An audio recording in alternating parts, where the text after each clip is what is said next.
Greetings. Howdy, howdy, howdy, howdy, howdy, howdy, howdy, howdy. Welcome.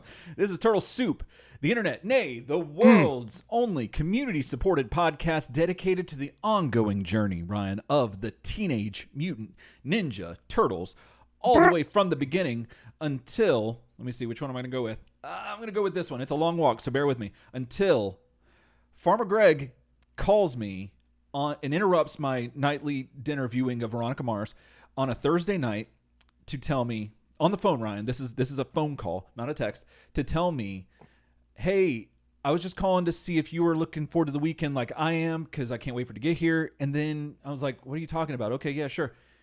Well, then I realized that the weekend's here. He's playing at Raymond James Stadium right now. And then he hangs up on me because he knows how much I love the weekend. And that's just the cruelest thing. That's just the cruelest thing. He just laughed and then just hung up the phone. I'm beside myself. That's almost as cruel as what's happening to me right now. So exactly. I feel that. Yes. Well, we're going to get to that in a second, right? Mm-hmm. Cool. Well, what we're going to get to right now is talk about stuff that's not cruel, but cool. Kind of like Raphael, crude but cruel, something like that. Yeah. Crude but cruel. There we go. That is Raphael. That's Raphael. That might be Raphael in the image run right now, actually. So that's what I'm talking about. But what's really cool right now is that we're on YouTube live, as some of you watching know. But those listening, feel free to come check us out. We're here every Thursday, Lord willing, and delivering the goodness. I told somebody today, they were asking me what I was doing tonight, and I told them I was cooking turtle soup in the kitchen. So yeah. If you want to catch the deep diving daddies from Turtle Soup in the Kitchen live on YouTube, you can do that every Thursday night, 8 p.m. We have a pregame show. It's a lot of fun. We talk about baseball this week, but there's no telling what we're going to talk about. And so it's a lot of fun. And and none of this would have been possible without the wonderful help of all of our patrons, those we call family. Patron Ranger, we got a lot of pet names for them. And we love each and every one of them. And there's two specifically we want to shout out this evening, and that is Jake Niehaus and Noah Overton. So thank you very much, fellas. Very near and dear to our hearts, and we sincerely appreciate y'all. And Jake, thanks so much for being in the Discord. That was a lot of fun today at work. I was like, oh wow, that was actually like really cool. I was texting while I was typing, and it was neat. Nice. So thanks to everyone who's been in the Discord. If you want to be in that, you get access to that through Patreon, and you can get access to all of that just for as low as $1. Helps us out tremendously, and speaking of which, we're going through a lot of stuff with Ryan's computer, if you've been listening, and we've been able to do a lot of stuff thanks to the help and support of our patrons that helped us. Ryan was like, I keep hearing clang, like on his computer. He turns it on. Every 30 minutes it was clang. No, that's basically what the computer repair guy told me. He's like, your whole shit went clang. And I'm like, all right, man. Like I guess 8 years was a good run on that PC. But like it's thanks to the patrons, because I ordered the parts to build another one, and couldn't have done that without you guys, and that's lit. So I'm looking forward to using that machine to make plenty of more Turtles content and Turtle Soup stuff. So I'm very excited. Indeed. Well, something else we're excited about, Ryan. Why don't you tell them about where we're at in the journey tonight? I mean, it's some people act like it's maybe like a big deal. And I'm just here to tell you it's not a big deal. It's just that we're time traveling. We are in July of 1998. It's no big deal. We just snatched Image Comics TMNT number 16 just right off the shelf. You know what I'm saying? In the past, and now this is something from the past. You know what I mean? A lot of answers in this issues, kind of a lot of good resolution and stuff. So I'm very excited to see what everybody thinks and how the review goes. But that's what we're doing this week. You know what I mean? Yeah. And speaking of things that happened this week, an email happened this week. So we're going to be hitting this email life. So let's see. This is from Jono, and Jono's a dear friend of the show, longtime listener and supporter of Turtle Soup. Yep. Says, hey guys, how's it going? Good. With much more... I'm good. Sorry. I'm doing good too. Okay. With much more inclusivity in children/mainstream media, if there was a future TMNT storyline where one of the Turtles were gay, who do you think would be the most suitable for a story from a storytelling standpoint? For me, it would be Raphael. The confusion of his feelings and not feeling like he relates to his brothers could be a reason why he lashes out. Also, this could be a reason of why he speaks the way that he does about Pimiko. Overly acting misogynistic because he thinks that's how he should act, kind of thing. Obviously I want to be sensitive with this question, and ultimately it could be any of the turtles and they can act any way they like. But I'm thinking about what we know about the turtles, who would be the best fit. Always love the show and the answers you give. So looking forward to this discussion. Cheers, Jono. Jono bringing in the big questions. Always bringing in the big questions. I love it. Thanks. Yeah, I would.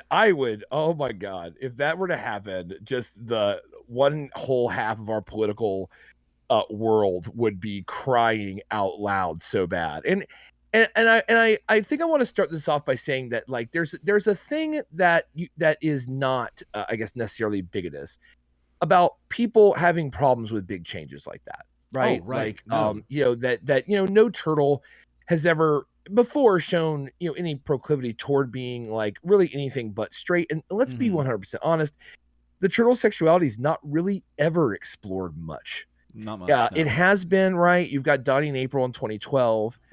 You've got some Raph and Mikey kind of like hanging on. You've got Mikey kind of being a bit of a hornball kind of guy in some iterations of the TMNT, but that's always been like pretty straight and narrow as far as that's gone. Yeah. So I think that that I could see there being a bit of like a backlash to it because it's never really been done. Right. So I guess I'm trying to leave some room for people like with how I started off, for people who wouldn't be a fan, say, of like one of the turtles being gay or trans or something like that in queer in general in a new iteration of the TMNT, because I could see where they would be like, hey, like there's a lot of history here and it never went that way, right? So there's something to be said for that. However, entertaining this idea, which turtle would be the best fit? I might have to give it to Mikey. Okay. And I think the reason that I might is because Mikey seems to me like maybe like I think that Jono went for the kind of like the repressed kind of like identity, right? Like and that comes out in a lot of like kind of like weird forms, right? And like never being right with himself and stuff like that. And I feel that for sure.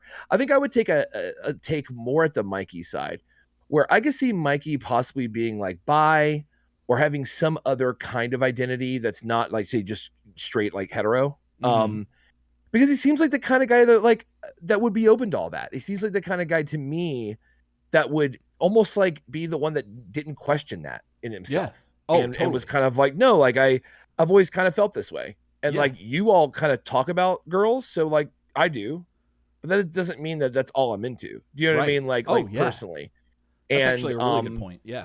He seems like the kind of guy that wouldn't almost have a name for it until he heard a name for it and was like, oh yeah, that is me, right? Like whether he's Demi or whether like anything like that. It could be any kind of like say non like heteronormative behavior. I feel like Mikey would be a pretty good fit for that. I think that I totally agree with you. I think that that's a excellent point, that Mikey would totally not even think it's a thing, really. Just be like, oh yeah. Because we've seen him like, not to say that this is necessarily like indicative of somebody being leaning a certain way, but like he really loves superheroes and like they're big muscular men generally, and like there's a lot of that. So there could be a lot of room for that. But I think that Mikey could definitely, if they were to go that route with him in any iteration, that could be part of the way that they do it.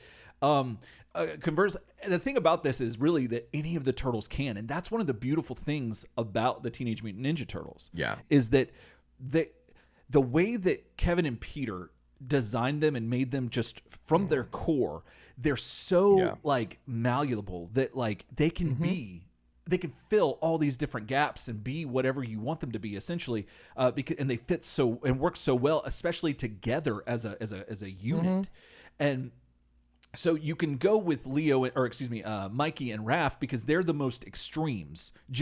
As far as their Mikey has the humor and just being over exuberant and whatnot. Raph is the rage and energy and just all that stuff. But then you have Leo and Donnie who are a little bit more reserved. You could also make the argument that both of them could also go that route, and that they might not even make a big deal out of it at all. Donnie could just be like, does machines and dudes, you know what I'm saying? Like that could be his whole thing. And so, but he just doesn't care, and I can see that going that route. Yeah, and it doesn't. I don't think, but the interesting thing here too is that depending on the universe you're talking about, they're as far as they know, for a lot of their life, they are the only creatures like themselves. Yeah. You know? Yeah. So what does their sexual proclivity or interest towards, like, what is that? They have to sort that out on their own, and that's like a whole nother bag of tricks that you got to figure out. And in tonight's issue that we're going to review, Donnie actually mentions when they were teenagers, they still are, obviously, but they would go and to find this movie theater that they find them and the Foot Clan at, and to look at porno flicks. That's what he says. Yeah, in the issue. Like watch all the rated X films and stuff like that, I guess. And so that means that they have some interest, and that's interspecies to a degree. And you know, so that's wow, you're really getting out there. I mean, that's what it is. So I just thing. This topic is just one of those, that is like for some reason divisive. Personally, I don't totally understand why. A very large part of our population do identify as not heteronormative. And it's hard to like talk about this without kind of making your view known, right? I think that we probably have listeners that are on the other side of this, and I really hope that, personally, I kind of hope that you find a way through that potentially or something, because I think that that's being open about who people are is the way that the world's headed. I think that hiding all this and having all these kind of societal restrictions on who you can be and what you can be is kind of over. It's just becoming over. And we can't rule out the idea that this may not come knocking on this property's door.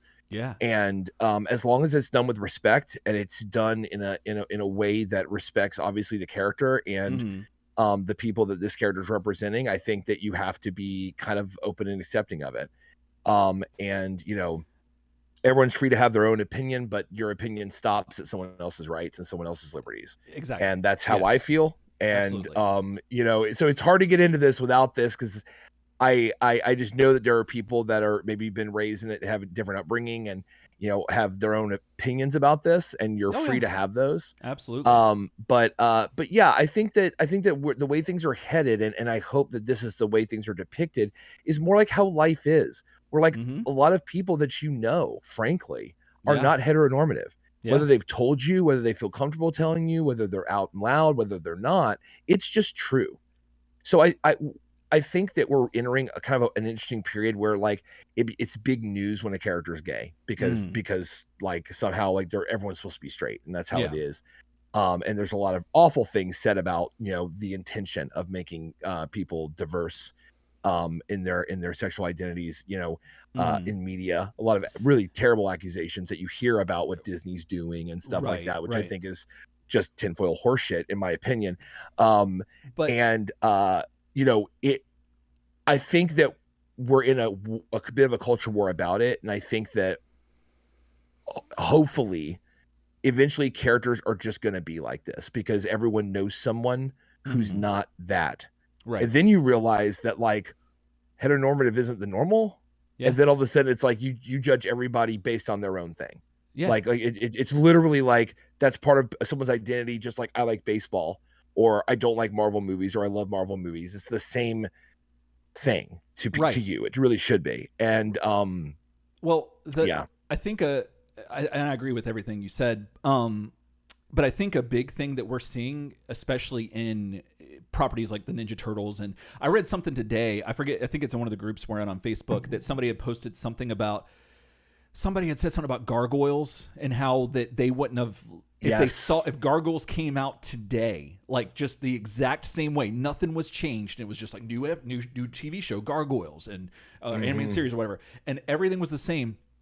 The people that grew up with it, let's just say that they're our age and we're watching this new show, they would probably think that it was woke BS, not realizing that when you were a kid, like that stuff was still there. It's nothing new. There's nothing new about it. It's just that we talk about it a little bit more openly, and it's a little bit more because we're in the information age. Like we all can look up this stuff. Yeah. And I think the problem with you didn't have nearly as much anti-intellectualism going around as there is, I think. And I think that, that's a big thing. But I saw that same thing where someone said, if gargoyles came out now, it'd be this big problem with being like woke or whatever. Right. And I'll be honest, I feel like like TMNT's always been like pretty, I guess, I don't know if you want to call it woke. I don't really like that term, but like, no, I don't either. It's always been like a pretty open, pretty like understanding kind of property. I feel like that's where Especially Kevin and Peter are. I feel like that's, I feel like it's always been that way. Open and understanding of other people's viewpoints and other people's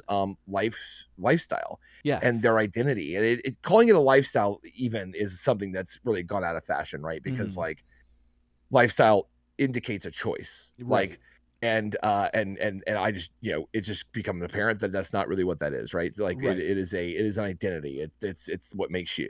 Yeah. And so whatever. Well, and so I wanted to keep saying. I was like, I read this. I was like, how do we cover this without it being like, well, here we go. Like here's our stake in the ground, I guess. Well, but I was gonna keep saying that the other thing that I think that it's a big issue is the generalization of things.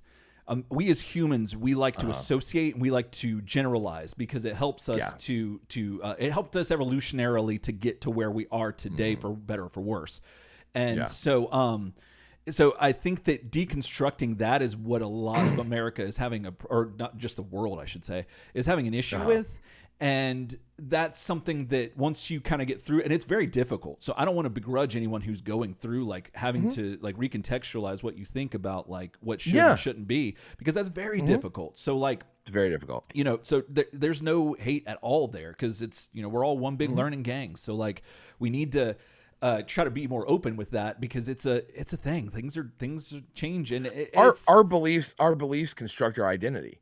Yeah. And I think it's kind of interesting about this this kind of back and forth right now is that, if you believe that things should be a certain way and you don't believe in these things and you stand against people's own identity. I think it's interesting because to get around that, you're going to have to kind of work on your identity.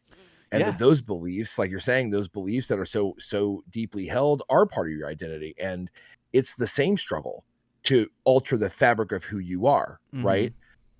When faced with the fact that that you're a humane person, that you're a civil person, that you believe in everyone's rights and you love people, having to realize like there's some other people you need to include, right? Exactly. And you need to mess with the fabric, and that's hard for anyone. I mean, it goes down to anything. Changing things about your identity is a tough thing, and that is a really hard thing. A lot of people have their identities in the Ninja Turtles, and we see that in the Turtle fandom all the time.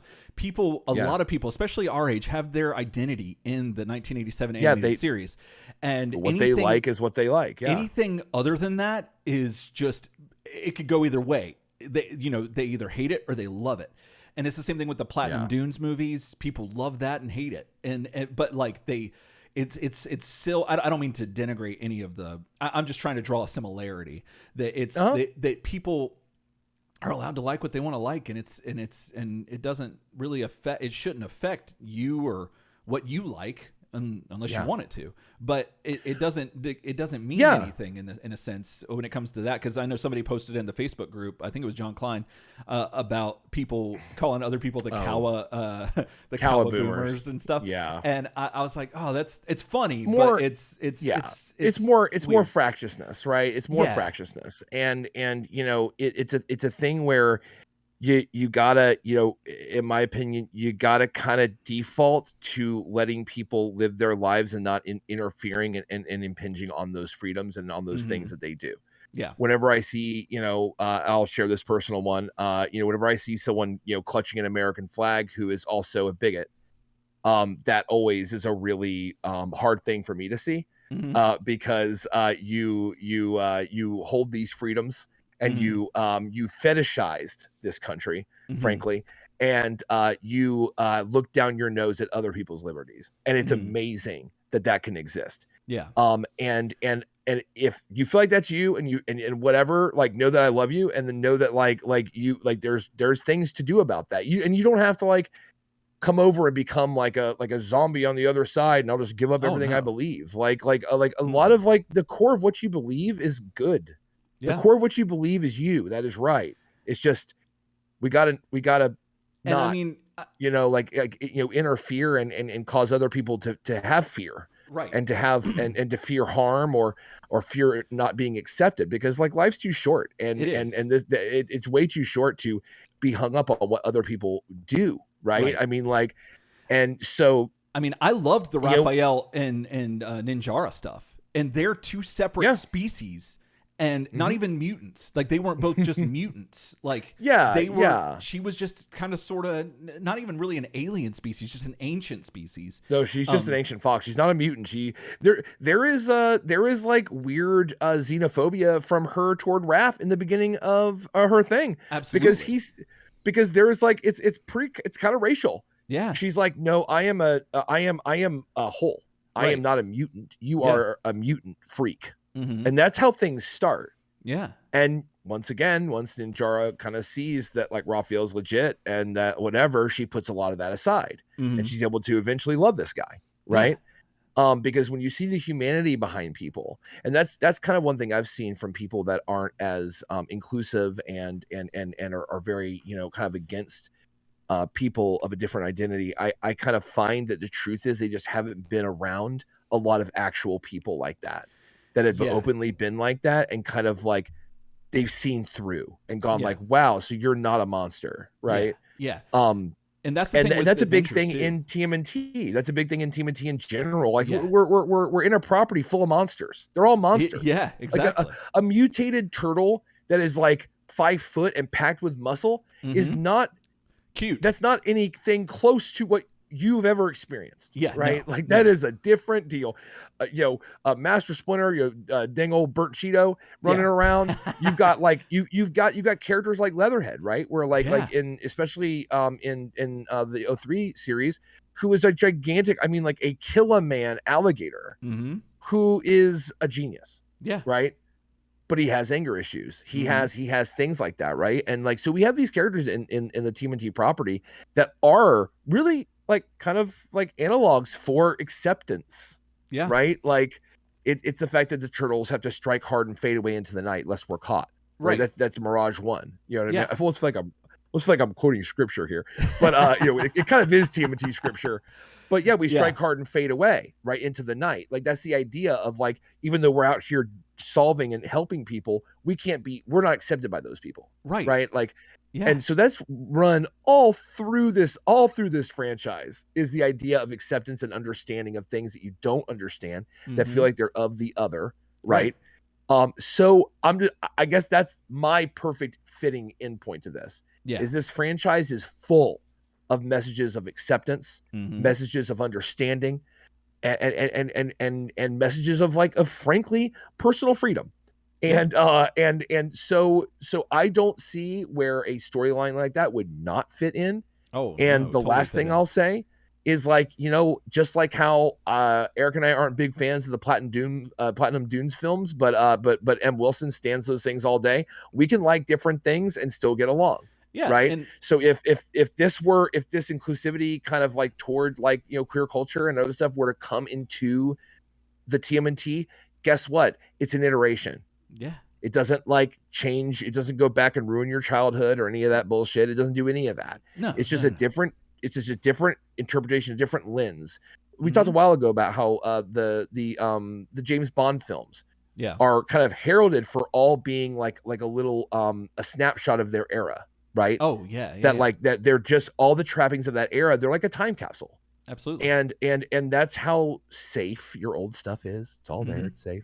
But if people want to do different things and explore different things with the Turtles, I think they should be completely open and free to. And we're completely open and free to not like those interpretations. Right. Right. But that, and that's I guess where I kind of end on it. Yeah, and to your point that you said about people not being familiar with other people that are different than them, the same can be said for well-traveled people. That if you live in a small town and you don't get out much, and you haven't seen anything, not necessarily, I'm not speaking to a person specifically, but generally speaking, you only know what you know.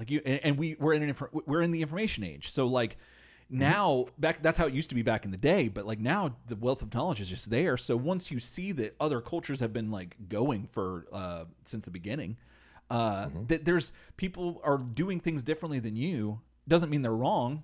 Just it's different. And so but the turtles are rife with all this stuff. And so Jono, thank you again for this question. It's always fun hearing from you and getting us thinking. Jono's writing that thing like, I'm gonna put these dudes in the deep end. Exactly. I mean, we wouldn't be called the Deep Diving Daddies for nothing. So no, we would not be called the Deep Diving Daddies for nothing. And I definitely appreciate everyone's patience while we pontificated on this subject. So yes, so that is an email. Thanks again, John. Once again, you're amazing. So are we ready to accept and openly accept and love this news segment?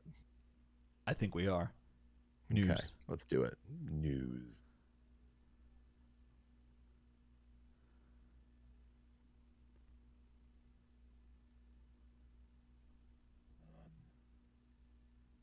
We got news, everybody. News. Speculation time is speculation time with Turtle Soup. Better get your stuff. Better watch that thing and decode the things. Yeah. Get your spoon. Yeah. So this just happened, fresh out the kitchen. We've been, I love this. I'm got every man in here wishing. Goodness. Oh man. Glad justice was served on that one. But, yeah. So, right. Yeah, but I'm glad we got that song, and then I'm glad that. But then, everything else is fine. Just get out of here. But anyway, back to the news. Back to Turtle news. TMNT Turtle movie news, to be specific. If you want to get even more specific, Mutant Mayhem movie madness is what we're talking about, everybody. And that comes all the way from Twitter, and none other than Seth Rogen. You might have heard of him. He's a famous movie star, comedian, fun guy, good dude all around, from what I hear. And if you're not familiar, he's been saying that he's going to be making a Turtles movie. And there's not been a lot until recently coming out about it. And so we've got some new, fresh off the presses news. And we're going to go over to the Turtle Soup television, if I can find that real quick. I think I got it right here. Let me plug it in. And here we go. We're gonna take a trip over there, Ryan. Hold on one second. Whoop. There we go. So, oh my God. So I'm in a TV now. You're in a TV now. So today, what is today? August 4th, I think, 2022. Yep. It is. Seth Rogen posted this real life photograph, which I've heard that you can go view this in New York City, I believe is where they said it was. And but some of this stuff looks really fake, like the fire hydrant down here and stuff like that. It looks really weird.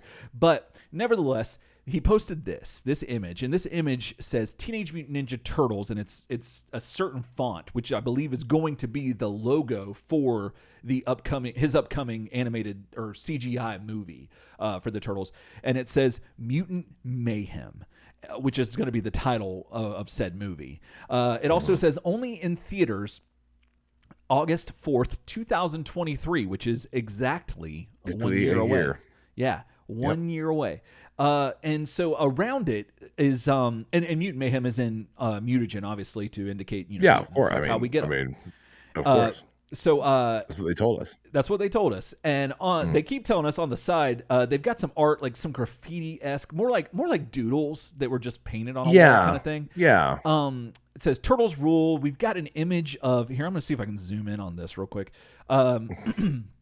We got an image of what appears to be the old ice cream, the turtle head ice cream that you could get from, the ice cream man. And with a bite out of it, looks like it says Heroes and a half shell above that. And there's this thing over here. Now, Turtletarians, if you're watching and or listening and you view this thing right here on the right corner looks like something to me, and I can't place it. It's obviously a figure with their arm, and they're like flexing and showing you like their muscles, but it's got a turtle bandana on. It looks like a turtle, like a slash, like a turtle, maybe. But it's got like hair, sort of, maybe, or maybe that's some of the font still. I don't really know, but it kind of was evocative to me of Bad Dudes, the video game from the NES days. And I went and looked at it, and it's similar, but it's just it's a static pose kind of. But I think there's some other reference to this. So if you can let us know, turtlesoupshow@gmail.com. And then there's a spaceship below that's kind of beaming up some stuff, and a little smiley face. So yeah, that's what Seth tweeted from his own personal Twitter today. Recently, the other things that he's tweeted in the past have been this thing right here, which is a page out of a notebook that looks like it's from Leonardo, and it's got all his notes. Now, interestingly enough, I think this came out earlier late last year or beginning of this year. But the dates on it are August 11th, 2023, which might have been the original release date. Yeah, and it sounds like it was. So that's really neat. There's a lot to break down on this. We're not going to do that tonight, but no. but it's still really neat, and it kind of is similar to some of the graffiti drawing or doodles on the side of the image that he posted today. But yeah, so that's pretty neat. So we now officially have a title for this movie called Mutant Mayhem. And yeah, the only other information that we've been receiving from the news outlets and everything else is that Paramount Plus has previously said that they're following the release of this movie a year from now, they're going to have a series of villain-centric movies, I guess, that will be available on Paramount Plus, obviously. And you have to assume that, given that they're saying that after this movie there's going to be something else, it's probably going to be related to this movie. And so that's going to be interesting, considering that the Turtles generally fight other mutants. So maybe they're going to have something to do with that. So Ryan, what do you think about this title? Like, that's what I want to talk about tonight real quick. Like, because does it do anything for you? Like, what are you thinking? I do like the title. I think Mutant Mayhem. I mean, it's pretty. It's a pretty good short description. You know, it's also alliterative. Oh, it is. So we love that. Like you're saying, kind of like what the Turtles face up against. Like, it's a lot of mutant stuff. I am interested. To me, Mutant Mayhem kind of makes me think that like there's a lot of mutation going on. Like, it just kind of feels to me like they're facing off against a lot of mutants. Like it's like kind of a crazy, almost like what were they called from the animated series? Was it the Night of the Rogues or something like that? Yeah, no. From Red Skies. Havoc. The Havoc. Yeah, it feels like a Havoc thing where you've got like a bunch of different mutants that from all over that the Turtles obviously didn't know like really existed until they were kind of put all under one banner, and now they're show up in the city like, what up? I would love to see that. I would love to see them fight almost like the Earth 3 Bizarro mutant Avengers that come to town or something like that. Some kind of like they show up, and this might be the fact that I just got done with the most recent season of Umbrella Academy talking. Yeah. But you've got this kind of like, really like, hip, like, big, like, with a lot of money behind like promotion kind of like mutant hero fighting team. And they've got to kind of like figure out like what their deal is. It just sounds like it just sounds like there's a lot of mutants in it, which I'm all about. And obviously talking about the villain centric movies being like spinoffs would be pretty cool. And honestly, I think that this does probably herald a new series, animated series. They're probably going to hold off for a little while, clear the tanks. Frankly, kind of like what they should have done between 2012 and Rise. Yeah, like they probably should have had a breath. Maybe people kind of want some more, develop Rise more. Frankly, because I think whether you're a fan of Rise or not a fan of Rise, we could probably all agree that Rise could have done really well with a little bit more time in the oven. Right.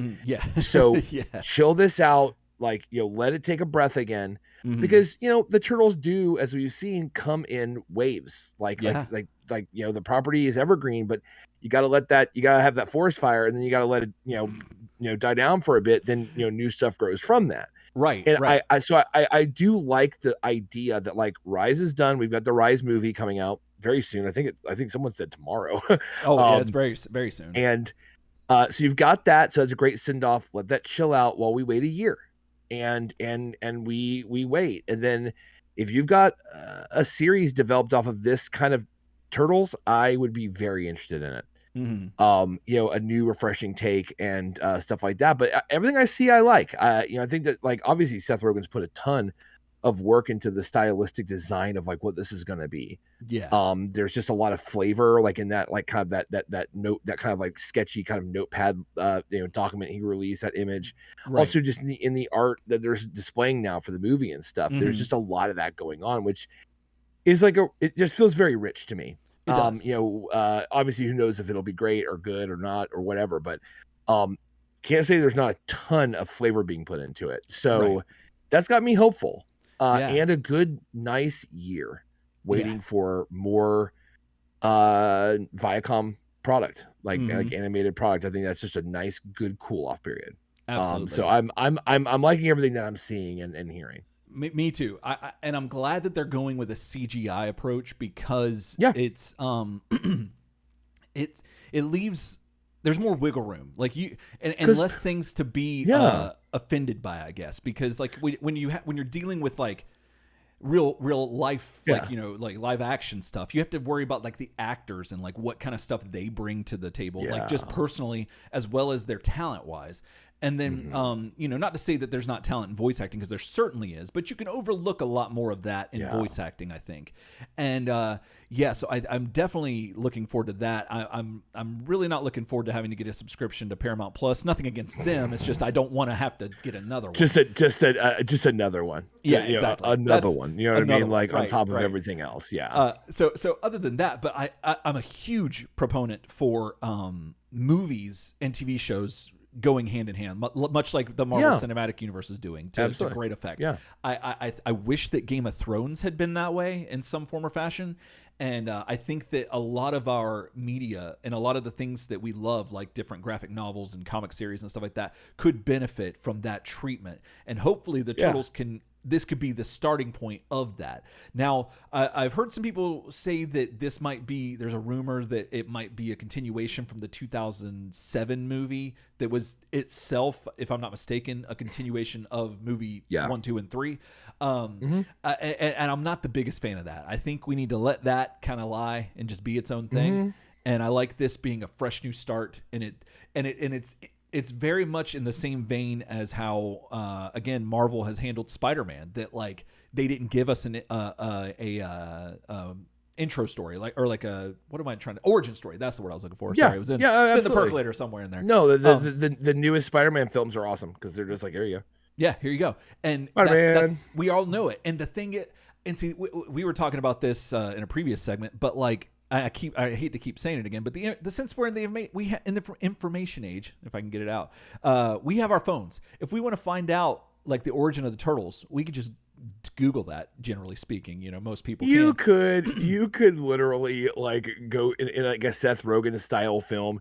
You could literally go through their whole origin story. Like, I almost feel like this is gonna feel the closest this is gonna feel a kindred to is 2012, the 2012 animated series. Oh, yeah. Just in that feeling, and you see like someone like Mikey like sitting down on the couch in the beginning, like going through like an old like family photo album, like, you know what I mean, like going through like, oh, look at us, oh my god, we're babies. And then Raph's like, why the hell are you looking at that thing again? He's like, oh, we're so cute. You're like, I can see that happening. And literally, as he's going through the book, you see like Splinter with like these 4 little baby turtles like covered in goo, and he's like, and then like it's like a selfie kind of thing he does, and then all of a sudden you see they're bigger, and he's like, oh shit, like like that, like, and it could just be really funny, and that's all it is to it. If you have younger kids who like might not know the origin, right? Like really could easily be told. That's like great idea. A device like that in a very like Seth Rogen kind of like comedic way, and it's done. Even if you do it, if you do it in the intro, like the credits.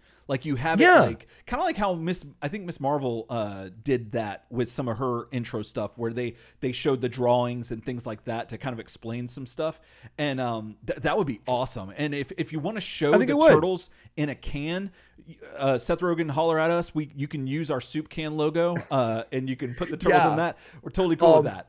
All day. Yeah, but you could easily do it in a really hip way. The Turtles origin doesn't need a ton, unless you want to really drill into origin and there and things branching off of that. I guess would be the only time that the origin would really matter. So if classic the introduction of Mondo Gecko in the 87 animated series was kind of weirdly modern, because it went back to the origin and goes, and Mikey, remember how weird it was? And Mikey's like, bro, I remembered there was another creature down there. Like it wasn't just us. Yeah. And honestly, that got me. Like this is 87 animated series where, like, let's be honest, not a lot's gonna really like, oh my god, I'm blown out. Like, like, oh man, you better put me to bed. Like, you put that show in the freezer. You know, like nothing's really gonna like haunt you at night. Yeah, but I gotta admit, when he said that, he's like, I had a dream, and I remember that, and I remember there being, and it was wound up being Mondo Gecko, even though of course it was 87, so they didn't do a lot with it, right? Right. That felt like an adventures plot line. That felt like a modern plot line. So if you want to go back and like you've got your villain is, say, someone like Slash or someone like Mondo Gecko or something like that, and he goes back to the Turtles' origin, like in that sewer, and they remember him or something, then maybe we can go into the origin. But if not, I love the Tom Holland Spider-Man approach. You just go, guess what happened, boys, and now we're going to deal with the real shit, because everyone once again knows. So it really depends, but I have a feeling that this movie is going to adopt that same feeling. Yeah, that it's going to be very like, you know it.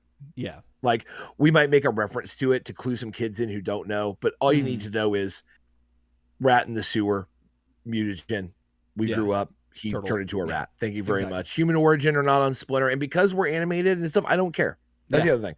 I like isn't it funny how one thing that this has made me reflect on is, when there was rumors that the first Platinum Dunes film was going human origin, I was pissed because they were going into human origin turtles, all this stuff. And I remember that rumor. I was like, oh my god, and all this stuff. And like Splinter, typically, like if it's dark and it's real, I want Splinter to be Hamada Yoshi's rat, bro. Like that's where I'm at. And that's just my opinion. But I want him to be a rat that was always really smart, that became anthropomorphic. I don't want like Hamada Yoshi as a rat, right? Yeah, no. But all of a sudden, if it's Seth Rogen, it's the animated, it's kind of animated. I go, hey man, if you want it to be Hamada Yoshi human origin, I don't care. Yeah. Like animated stuff's done this before, and that's the difference you're talking about between a live action film with CG elements. Yeah. And a pure CG animated movie. Right. I feel differently about what's got to kind of happen. Yeah. And I think that's where this film also has something on its side. Is that it is unabashedly animated turtles. And that's what it's going to be. And I'm a huge fan. So so I'm looking forward to it. It's gonna be a long year, but I know that there's going to be a lot of drops and previews and teasers and stuff along the way. So we will definitely, obviously, keep everyone posted over this year. We're all in this together. You know what I'm saying?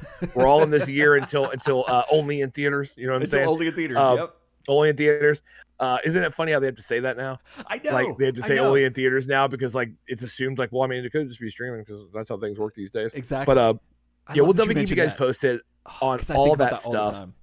Yeah, and if you have any thoughts on this, you have your own speculation, you can always go to Facebook and join our Facebook group, Turtle Soup Show. We're over there. You know what I'm saying? Great conversations happening about really just anything Turtles in the franchise in general. A lot of really good, well thought out commentary, which I appreciate. There was a thread about the Cowaboomer thing, and if you don't like Rise, you're a Cowaboomer, is what a lot of people were saying on the internet. And there was a very thoughtful discussion about, and I really liked the way it bounced out.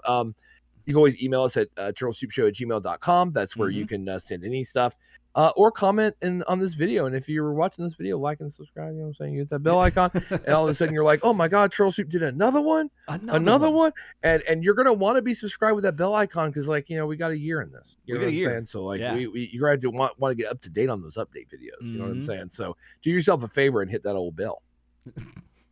Hit that old bell. Well, all right, guys. Well, the dinner bells are ringing. We're gonna get to the Prime side, so we'll catch you on the Prime side, and until more news drops about anything turtle related. Else time. All right.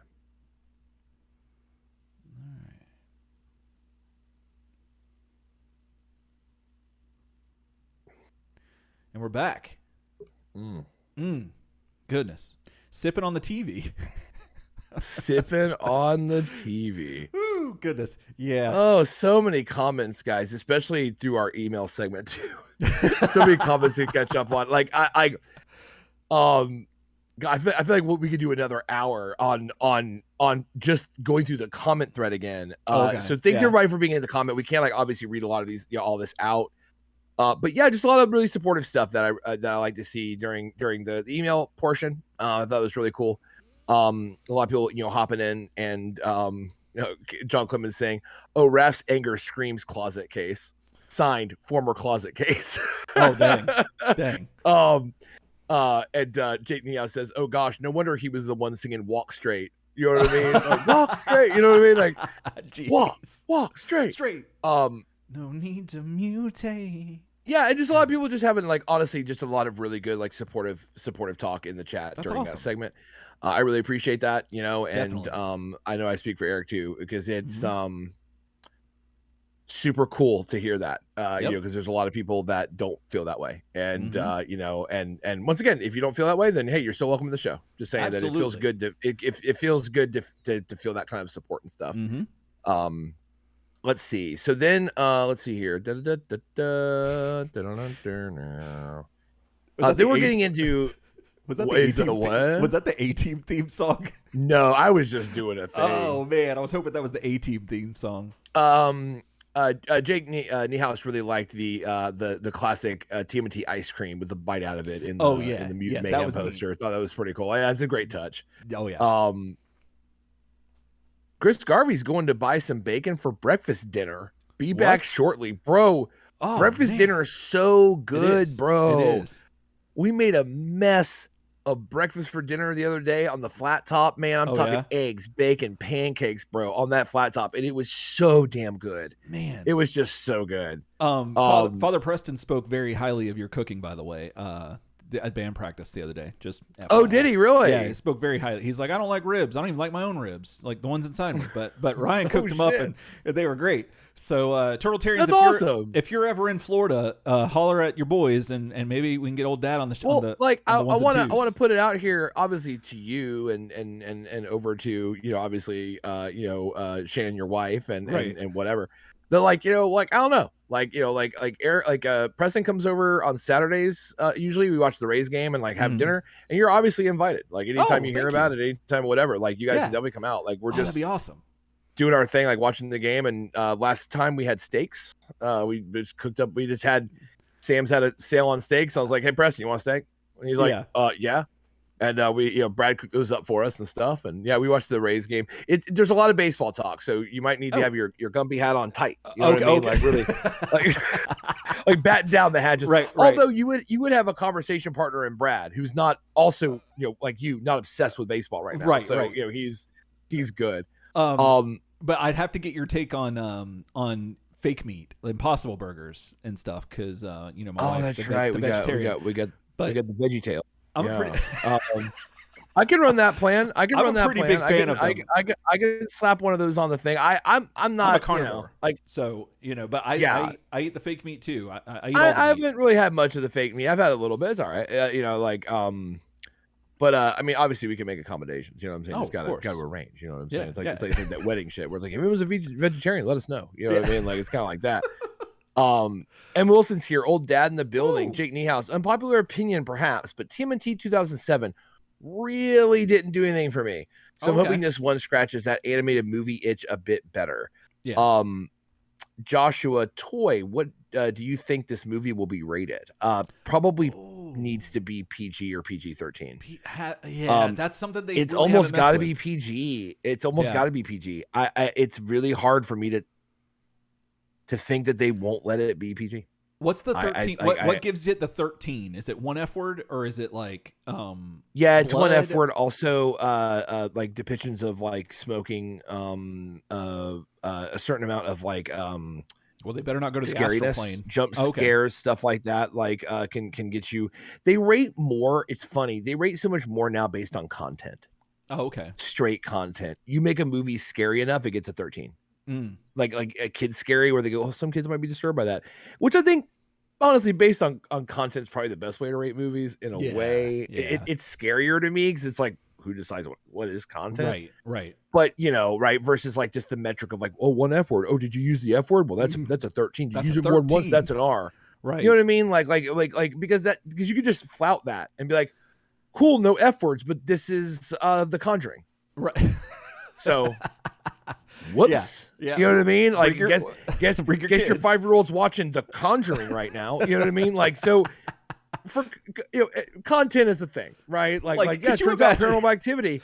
We didn't use the F word one time. No, in Paranormal no. Activity. Go and let your 8-year-old watch that, or go let your 20-something-year-old watch that, and he's gonna use the guitar to close the door to make sure the demons don't take him off the bed. But you gotta watch out for that. Could you imagine? Did you see the meme that somebody deadass was waking up with scratches like on them and stuff like that, and was really worried that they were like some kind of demon or something?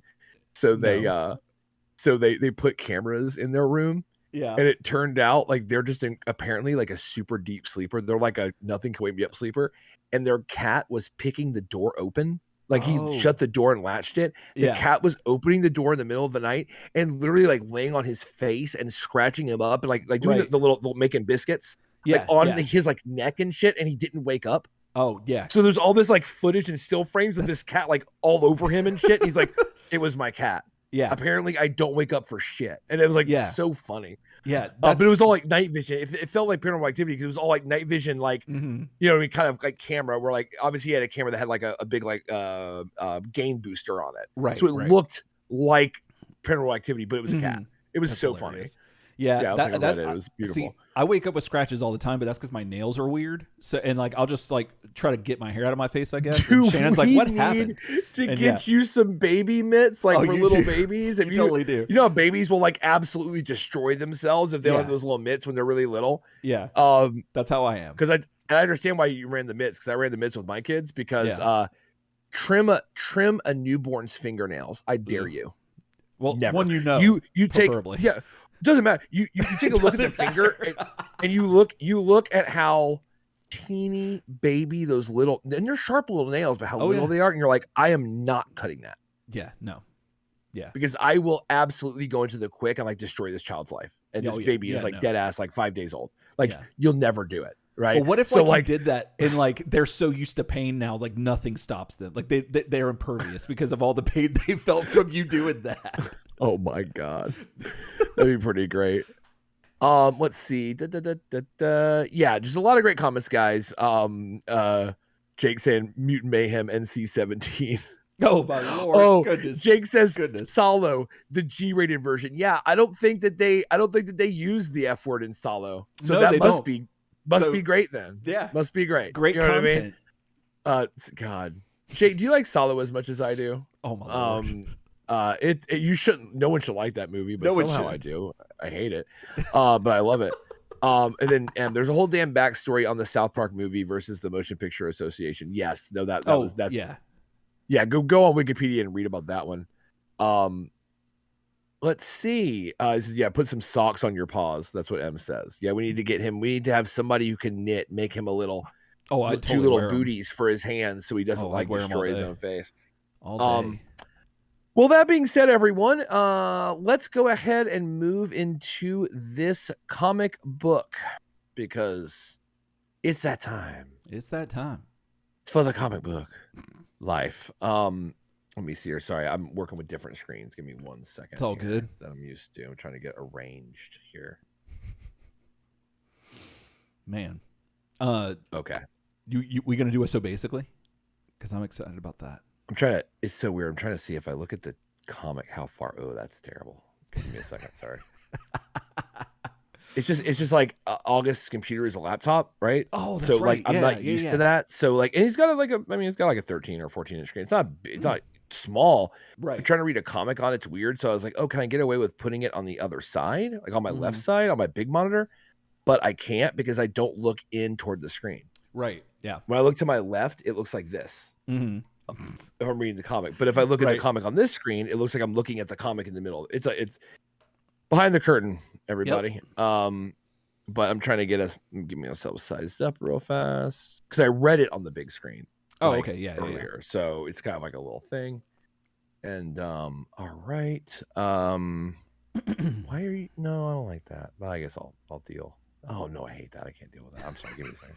Goodness, this is amazing. I'm sorry. It's doing the thing where you have to scroll, and it goes down the page a little, and then goes to the next page. Goes down the page a little. That's horrible. Yeah, I like kind of want to die when that happens. So I got to be one mouse click is one, or one wheel click is one page flip. Yeah, like click, click, click. You know what I'm saying? I'm clicking all through it, and I can't have it any other way. Sorry, I know this feels like very unprofessional. You might want to make like a marker on this to like edit this out of the podcast. But like I actually, before we get started, I need to step away for literally 2 minutes. Like less than that, a minute and a half. Okay, I'll be right back. Okay. Okay, cool. Yeah. Yeah, entertain the people. Yeah. I will entertain them. Let me throw the logo on. Let's see if I can get that up there. All right. Well, guys, yeah, let me see. So thanks again for watching and hanging out. You know, we enjoy y'all being here, and we enjoy being here. So thank you. There we go. Got it going. All right. So yeah. Unfortunately, let me see if I can see some of the comments in the chat that's going on. This M. Wilson saying this is better than the time Ryan had to call in. Oh man, I loved that. I thought that was amazing. It felt like a radio show. So that was a lot of fun. But yeah, seeing Ryan's face is always, it always warms my heart, and all that. Let's see. Oh, M. Wilson's cooking some pizza. Yeah, M, let us know. Chris Garvey and us, we all want to know what kind of pizza you're cooking. So let's see. He says, I'm in a supreme margarita. Huh. And the butter and garlic sauce. Oh, the butter and garlic sauce makes everything better. I'm pretty much a barbecue, chicken, bacon, mushrooms kind of pizza guy. Like that's kind of me. I can eat almost any kind of pizza really, but barbecue sauce, because the red sauce is too acidic. I like Alfredo sauce, but I don't know. The barbecue sauce kind of just sits right in there with me, and I'm a big fan of that. But then again, all of my meals are pretty much chicken, bacon, ranch, so that's kind of whatever.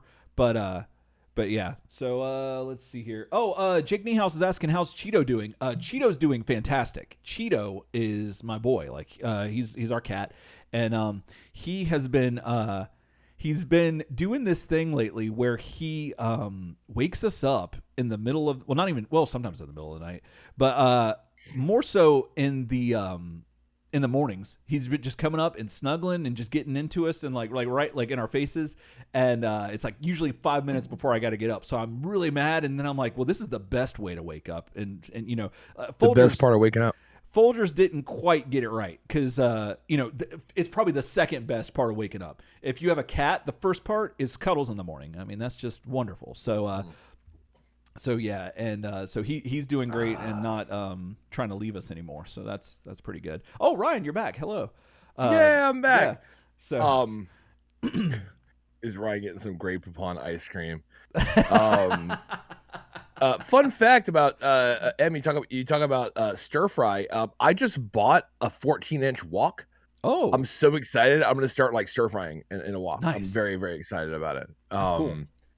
Yeah, and like frying some stuff too, because frying stuff in a wok is like the best. Yeah, I'm super hyped about that. Sorry for the delay, everybody. We are back though. So here we go. Oh, M says this is better than the time Ryan had to call in. That's pretty funny. Yeah, we talked about that. That was pretty funny. I don't know what getting called out in an Uncle Roger video. I don't know what that is. I hope that Uncle Roger isn't offensive. Isn't a I hope that it's not like a bad thing, like a watch list or something. So ready for this? Yeah. TMNT Image now. Number 16. You know what I'm saying? This is from July of 1998. And it was a $2.95 book. If you were around, if you had just short of $3, this could be yours. It could be. So, what do you think about this cover, Eric? I have a feeling I know what you're going to think about it. Ooh, I think I've got you called. Okay. I actually really like this cover. I think it's really neat. The opposite of what I thought. Really? So, please go on. Yeah. Yeah. It's not necessarily my favorite, but I love the. For some reason, it reminds me of an old X-Men cover, and I can't really figure out which one it is, but just a lot of the old X-Men, like 70s and 80s X-Men covers. It might have been one with the White Queen just being massive over the rest of the X-Men, or Arcade, or somebody was like just way bigger than life. I think this bears resemblance to a cover with oh my god, I forget his name. The guy that's like basically just like Earth, like mountains and shit. Krakoa, or not Krakoa? Yeah, is that right? Yeah, is it Krakoa? Wasn't there a cover, an X-Men cover, where he's got one of like Wolverine or somebody like up like this, like he's gonna eat him? I think Bachelot did the cover potentially. Oh, I don't know. That's a little too modern for me to. Well, if Bachelor did it, that's probably Krakoa, because I think that was something they were dealing with. That guy. Yeah. Also, I think that. It's kind of like the Fantastic Four when the mole people or the mole monster or whatever, I think, in one of their first issues, but if I'm not mistaken. But nevertheless, it reminds me of like some old Marvel issue where it's just obviously Splinter, the bad Bat Dad, is not this big. Bad Dad, no. But I love it, and given that it's the Turtles, you don't know, like the promise of the premise. This could be what actually happens in the issue, and that's going to be like, hold on, so bad Bat Dad's now giant, like big bad Bat Dad. Yeah, oh, that's it. Yes, big bad Bat Dad. Big bad Bat Dad. And so then okay, I'll tell you one thing though. I am not a fan of this because I love consistency. I love just the same thing on certain things with my comics and just other things in general. Especially you ate the same dinner for like 4 years. So yeah. I totally did, and you love consistency. Out of the same pot too for the same 4 years. Yeah, but I love consistency, especially in album covers. So like if one of my favorite bands is Starflyer 59, their first 3 covers are all monochrome, like one color, and then their fourth one is different. And I love it. It's cool, but I'm like, I miss the consistency of the same, just different color, just solid color. Well, This issue breaks the mold, and it throws the Image logo down in the bottom right-hand corner, and I'm not a fan of that. I think, I don't like that. But I do like the color, the yellow, and then the what is that, a burgundy-esque kind of color background. That reminds me of some old Masters of the Universe stuff, but that's really cool. And then I like how Big Bad Bat Dad's hand obscures the TU and R and T of Turtles. I'm a big. What do you like when they do that or no? I do like that. I'm a big fan of that. It goes back to down to like the comic layouts. I'm a big fan of things overlapping other things. So, absolutely, yeah. So I'm right there. And then the turtles are cool. They look great. These are good turtles. I mean, they're not. Because I think last issue they looked rushed. This they look normal covered turtles, I guess. And you got all your boys and Bad Dad, and he looks pretty menacing. But it's not my favorite, but I do like it. What about you? I'm a big fan of it. I really like the contrast in his arm, especially like in his right arm, the veins and stuff like that. Oh yeah. I think there's a lot of good like light and dark contrast with old Big Bat Dad. Big Bat Bat Dad. I like it a lot. I think that the cover, while not being realistic, is symbolic of kind of like the overarching kind of like presence and foreboding presence of this like altered Splinter. That's true. I think that cool. it feels like he is kind of like eating up their will to like keep trying to like save him. Yeah, I think that it's a big, massive problem, and they don't know what to do about it. So I think in that way, it's very symbolic. Oh yeah, definitely. And also kind of the fact that everyone's kind of looks normal, right? They don't have like for example, Shredder armor on. Kind of also belies a little bit of what happens in this issue. So I think that's pretty sweet. Oh yeah, definitely. So yeah, going into the comic. So last time, a little bit of so like and you got to go back and listen to the other episodes. We've been on Image now for a straight run for 15 issues. Yeah. You know what I mean? 15 episodes or so. Yeah. We've been just running straight Image. And a lot led up to this, but the long and short, in case it's been a little bit of a gap for you, is that Shredder basically saved the remainders of the Foot Clan ninjas from a overall wipeout by organized crime like mafia guys. Mm-hmm. And in return for this, he dons Shredder's armor, saves the day, and the Foot Clan accept him as Shredder and as their new master. Raphael, and you said Shredder. You said Raphael. Shredder did it. No, I said they accept him as Shredder. No, right? At the beginning you said Shredder don Shredder's.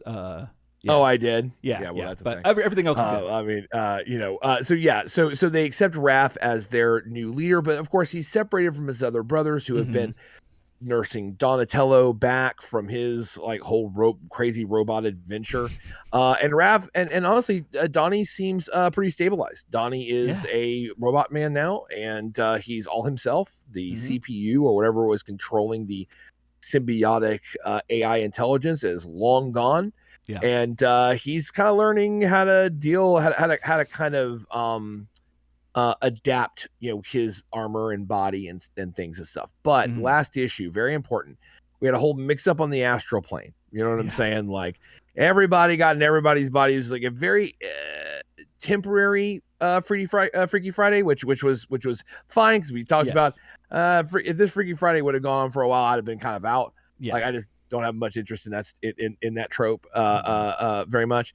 But it's all good because everyone got back to their bodies. It's fine. But sadly, Leo spent a little bit of time in Raphael's body. He saw Shredder's armor. He saw old I'm having a hard time. Big bat dad. Yeah. In a cage, and he goes, "Oh wow, okay, so Raphael is held kidnapped by the Shredder, and they've also got Splinter." So he tells the other guys this, like Mikey and Don. He's like, so there's our Shredder's back, and he's got our brother and our master. So we need to go find their hideout and go wreck face. And this comic opens up. This comic kind of opens up straight on that basically, where all of a sudden Leo's. I kind of like this. I don't know why. I don't know if this is a reference to this, but I really hope it is. Yeah. Leo, this opening, very small panel in the top left corner of Leo flying between the buildings and the term "the Shredder is back." Yeah. Huge to me homage to the Leo Micro. Oh, all the way back. If it's not an homage, then I guess I'm just a dumb super fan nerd. But it felt that way to me. Like Leo flying, running, and saying the Shredder is back is just so Leo Micro that I can't even handle it.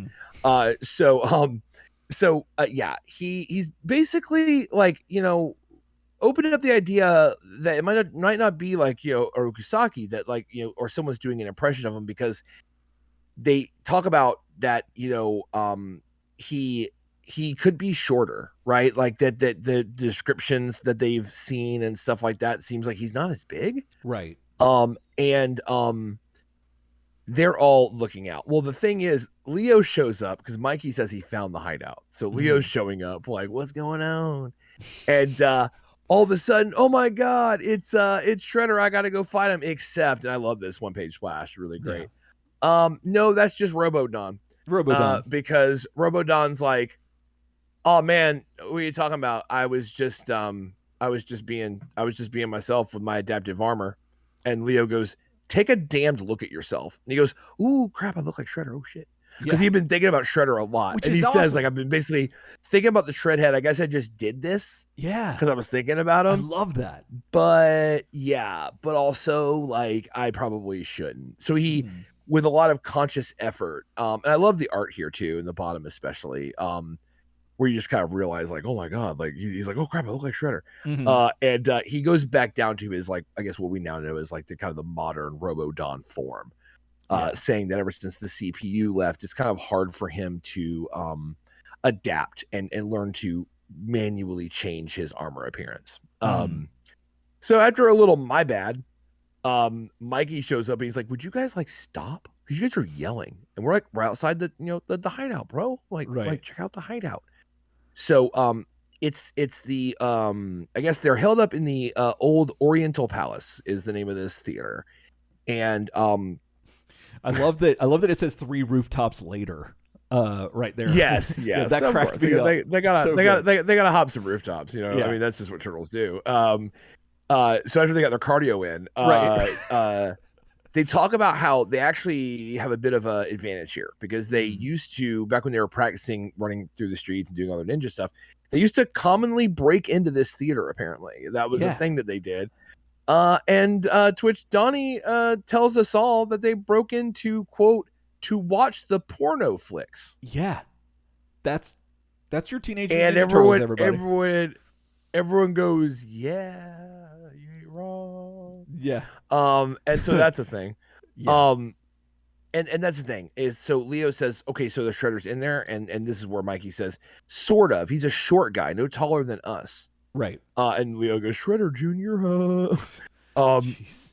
And they're basically talking about their assault. Now, one thing that they see, through their little field glasses, is a couple of Shredder's personal bodyguard, his elite bodyguard, which does go all the way back to early Mirage Origins. He did have a bodyguard. It's a lot more detailed in City at War, and Return to New York. Right. That he has these elite, kind of like, I forgot what the hat's called. The Raiden. Too. I'm gonna look it up. I'm gonna look it up and see if I can find out. You look that up. You look that up for the content. You know what I mean? That's what I'm gonna do. Yeah. So they wear the traditional kind of Raiden hat, and they're elite. And they mentioned that from their experience in the past, they are loyal and sworn to Shredder, not the Foot Clan. They are kind of like that's an interesting distinction that I think that they've made, which is interesting. They swear loyalty to Shredder alone, right? Yeah. So they're kind of removed from the Foot Clan brotherhood. They're not really brothers with these other ninja. They are a separate group, right? Like of dudes. I guess Shredder's disciples. Exactly. And the hat is the conical Asian hat, also known as rice hat or coolie hat. Coolie hat. Yeah. I bet you it keeps you coolie out. I bet. Oh, snap. Rice. Which that rice fields. Which that got me wondering. Like, would you rather if like martial arts, the designations, if they were like, like if as you go higher up in rank, your belt colors change. But wouldn't it be cooler if it was your hat? Like you'd get a different kind of hat. Like because this is essentially the same idea. That it's like these are the elite, so they have the rice hat. And as you keep going up, I guess you get the Shredder helmet eventually at some point. But I don't know. Like I think that would be kind of funny. That'd be kind of cool. Yeah.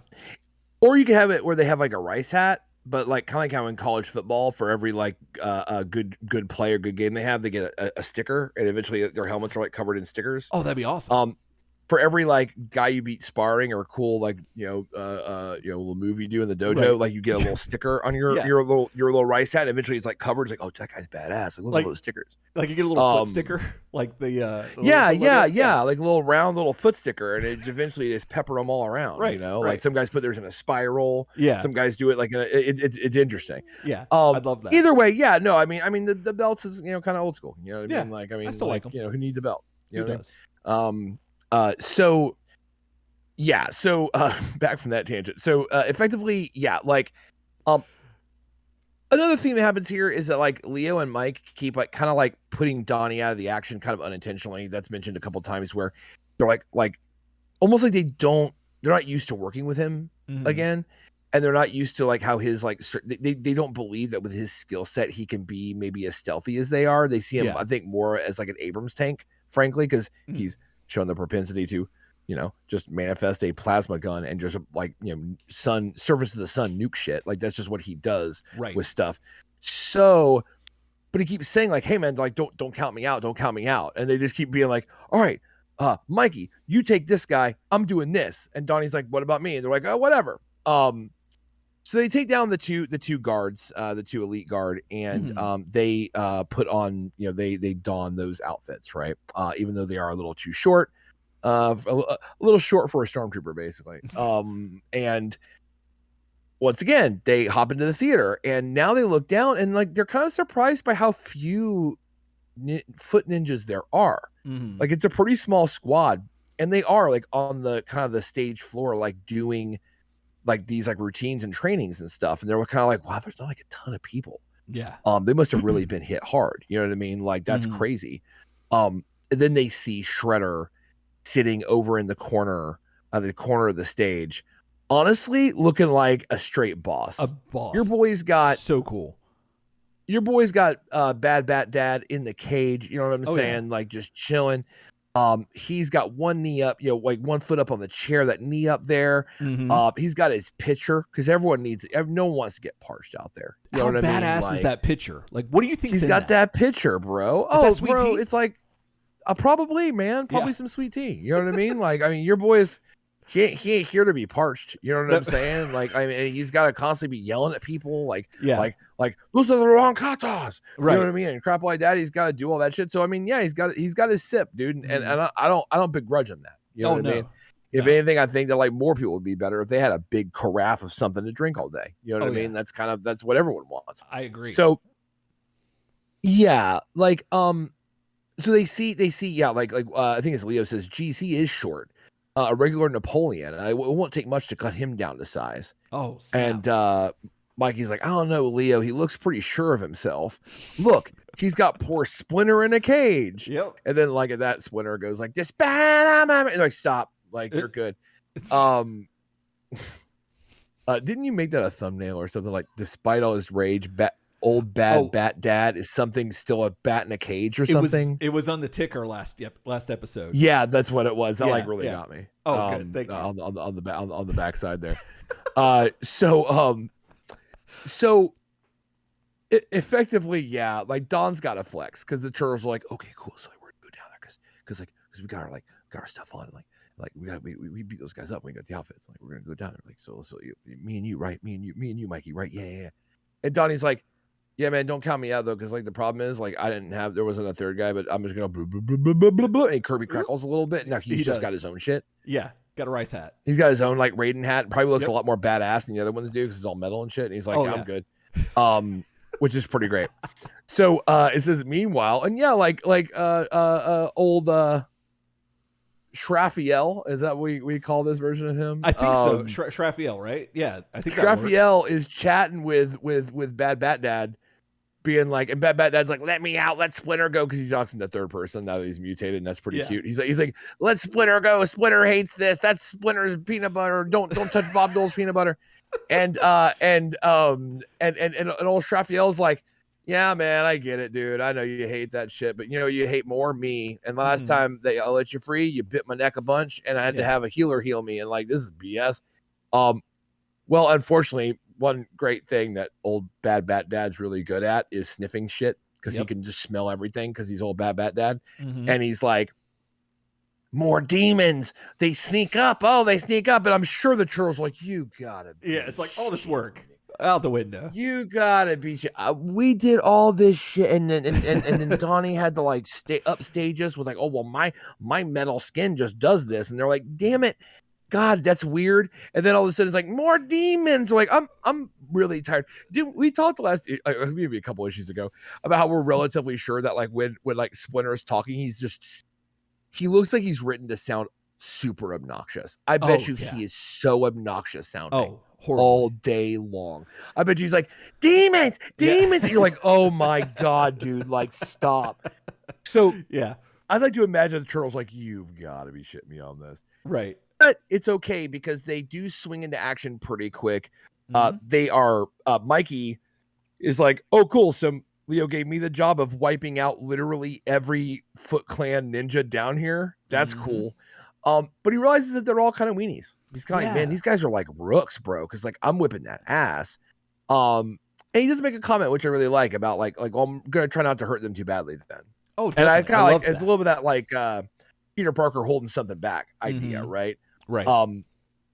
I kind of like that he's just like, all right, well, like, you know, it's almost like a handicap in golf. Like like you can't fight that well, so I'm not gonna hurt you that bad. Right. Like kind of like even. Whereas he does come across a teacher who's pretty good and hits him one time. He's like, all right, so you hit me, I'm going to not shat you. How do you say that again? That's basically what he does. How do you pronounce that effect? Hwak? Hwak! and honestly, who wants that? Who wants a hwak to the face? Who wants awful. Nobody wants that. That's almost like sweet chin music a little bit. Like that's what I imagine.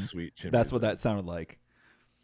Oh God, this player for the Marlins lost a tooth the other day in baseball, and it made me like cringe. He was covering second base, and a dude slid in and then stood up. Like he was kind of a half slide, and he stood up, and his batting helmet came up right into his like mouth, and you see this like tooth go like through the air. You can see it. And the guy like covers his mouth. And he's like, oh my God. And it broke out like one of his like big front teeth. Yeah. And I saw him on a podcast the next day and he was fine. Like literally, like went to the dentist, they did some work and whatever. He's like, "Oh man, my dentist is great," and they kept showing the footage over and over again of like the tooth just flying out of his mouth. Did he have it replaced already? Yes. Really? He looked completely. I mean, these guys are millionaires, but he looked completely normal. Oh, he goes, "It hurt a little bit." He's like, it felt more like I couldn't breathe through my mouth because any air got on it. It hurt. Yeah. And like the host of the podcast is like literally cringing. Like he's like, oh god, because he's like describing it. He goes, and then they found the piece of tooth on the clay, but the problem is that when I took it to the dentist, he said like, well, that's just a piece, and I can't put that back. Yeah. He goes, but yeah, they replaced it, and it was great. I was uncomfortable earlier today, but I feel great. I'm gonna start today. He literally did not miss a game from it. That's nuts. See, but the image of a batting helmet coming up into your mouth is just like the most like awful thing I've ever seen. See, we were talking about minor leagues earlier, and you told me that they don't get paid as much. So I was still under that assumption. So I was like, what did he replace his tooth with? Like, did he replace his tooth with like an LED like an light? old like piece of wood or some shit? Or like you know, like a weird. Yeah, like a piece of a Cracker Jack box or something like that. Something. But it was the Miami Marlins. It was Miguel Rojas. If you guys want to look it up, Miguel Rojas, which just felt like you think it'd be this tooth. Dude's definitely missing some teeth in this issue. Like, so that's what made me think of it legitimately was the thwack coming from like kind of underneath. I was like, that sounds like you could have a tooth fly real bad, because it's basically that's what happened to me, Rojas, basically. But so that thwack didn't feel great. But you know what? He kind of brought his services to the table, and they were not appreciated. You know what I mean? So one thing about your boy, though, because I guess he is a ninja master, on his way down though from getting thwacked, he does manage to get that little foot up and go da na na na and like knock off Mikey's like rice hat, which I think is hilarious. Oh, yeah, that's the sound effect I hear. I hear like the walk. It's like da na na na, and slow motion. He like kicks the half like one more on the way down. You know. Yeah. So he steals Mikey's element of surprise and stealth, because now it's obvious that he's a turtle. So Mikey's like, well, that sucks. And then all of a sudden, all the Foot Clan ninja bow to him, which I love that. I was like, that's great. So good. I felt it coming the minute his helmet came off and you see them kind of looking at him. I love it still. I'm like, that's badass. Absolutely. So he's like, what? Because now his danger's averted. Yeah. Cutting back over to Leo, it is the Leo and Shraphiel showdown. You know what I'm saying? And Leo, it's funny. So Shraphiel still thinks that Leo is one of the elite bodyguard. Yeah. Like, so this is kind of interesting because from Raphael's perspective, he's like, oh shit, I thought we killed all y'all, but of course you'd come for my ass because I'm wearing the shredder gear. Right. If any of you guys are still alive, you guys are like to the death down with Orokusaki. And if you know he's dead, you've come back, you've come for my armor, you've come for me.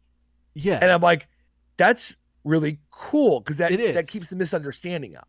Yeah, it was confusing though, because I when I was reading it, I didn't understand why they were there if he didn't know about it. But maybe they were just, I don't know, like, because you would think that he would know that they were there, but the definite the text does kind of make it a little confusing, like whether or not Raphael knew that they were there or not. It does sound like he was like, oh, like exactly like you said. So. Yeah. No. What they may have interrupted, because if you kind of read the text after this, what they may have interrupted was that some surviving members of Shredder's Elite Guard were casing that building. They had heard,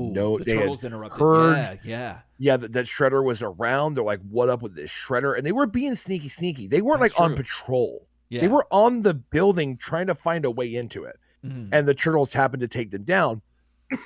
To the Turtles, of course, it looks like, oh, business as usual. Right. It's Shredder's Elite Guard. Yeah. However, I like that. I like that idea. I hadn't thought about it. It makes a good miscommunication because actually they wound up kind of saving Raphael's bacon to a degree.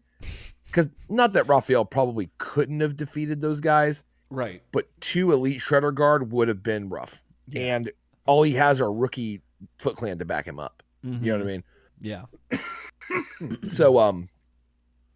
So yeah, so it's a really cool misunderstanding that I think is really well written. Absolutely. Because you understand why both sides feel like they feel, Mm-hmm. right?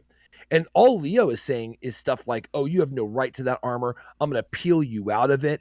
And all this shit. And Raph's like, "I will kill anyone that disputes my ability to wear this." So you realize that why they're actually fighting. Like, and everything Leo's saying sounds like what the elite would say. Yeah. Like, you have no honor and all this stuff like that. And I think that it's neat because it shows that the Turtles have like reverence for Shredder, being that, yeah, he was the boogeyman of their dreams when they were kids because of Splinter. That was Splinter's, nemesis.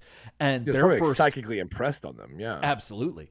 And but they still recognize that he was the leader of this clan, which the Turtles are, for all intents and purposes, tangentially a part of.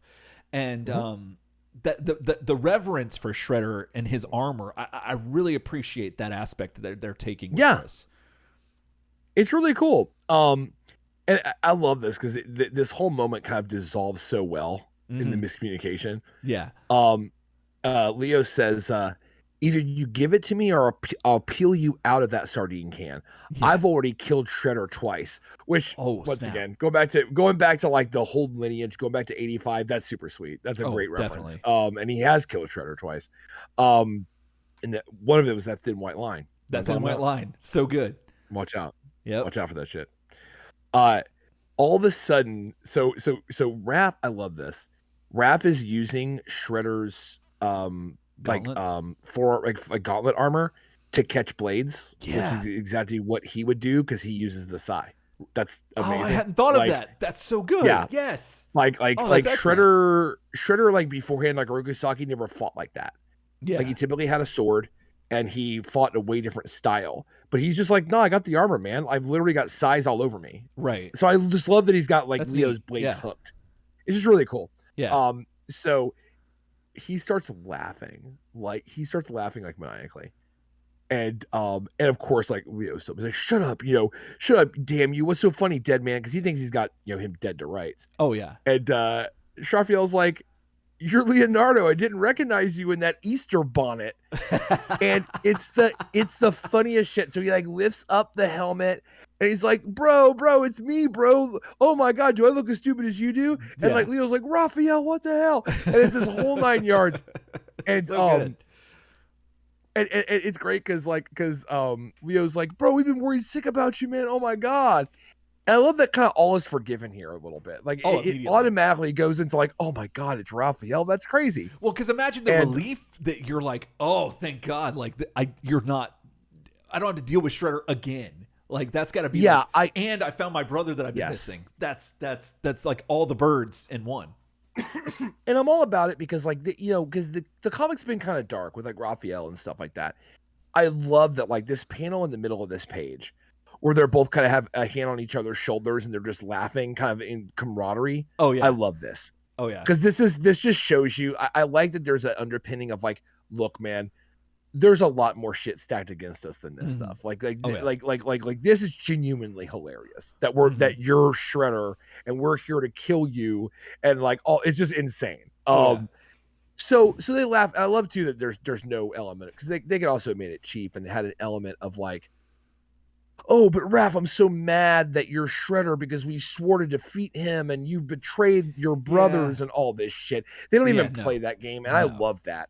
Yeah. It's just like they're laughing. And to the point where Leo says like, Master Splinter is going to be disappointed in your career choice. Yeah. Which is true. Because if Master Splinter sees that, like Master Splinter may be the kind of guy that's like, I'm not down for that. Yeah, no. Like I'm not down with that. Like that's too soon, bro. Like Splinter, you know what I mean? That's Splinter would probably be cool with anything the Turtles brought to him. Like we talked about earlier. Yeah. Like if one of the Turtles said, "Hey, I'm into dudes," Splinter would have been like, "Okay, cool." I had some friends back in the day that were. That's fine. Or whatever. Or like I'm thinking about getting a tattoo or like anything else. Splinter would be totally cool with all that.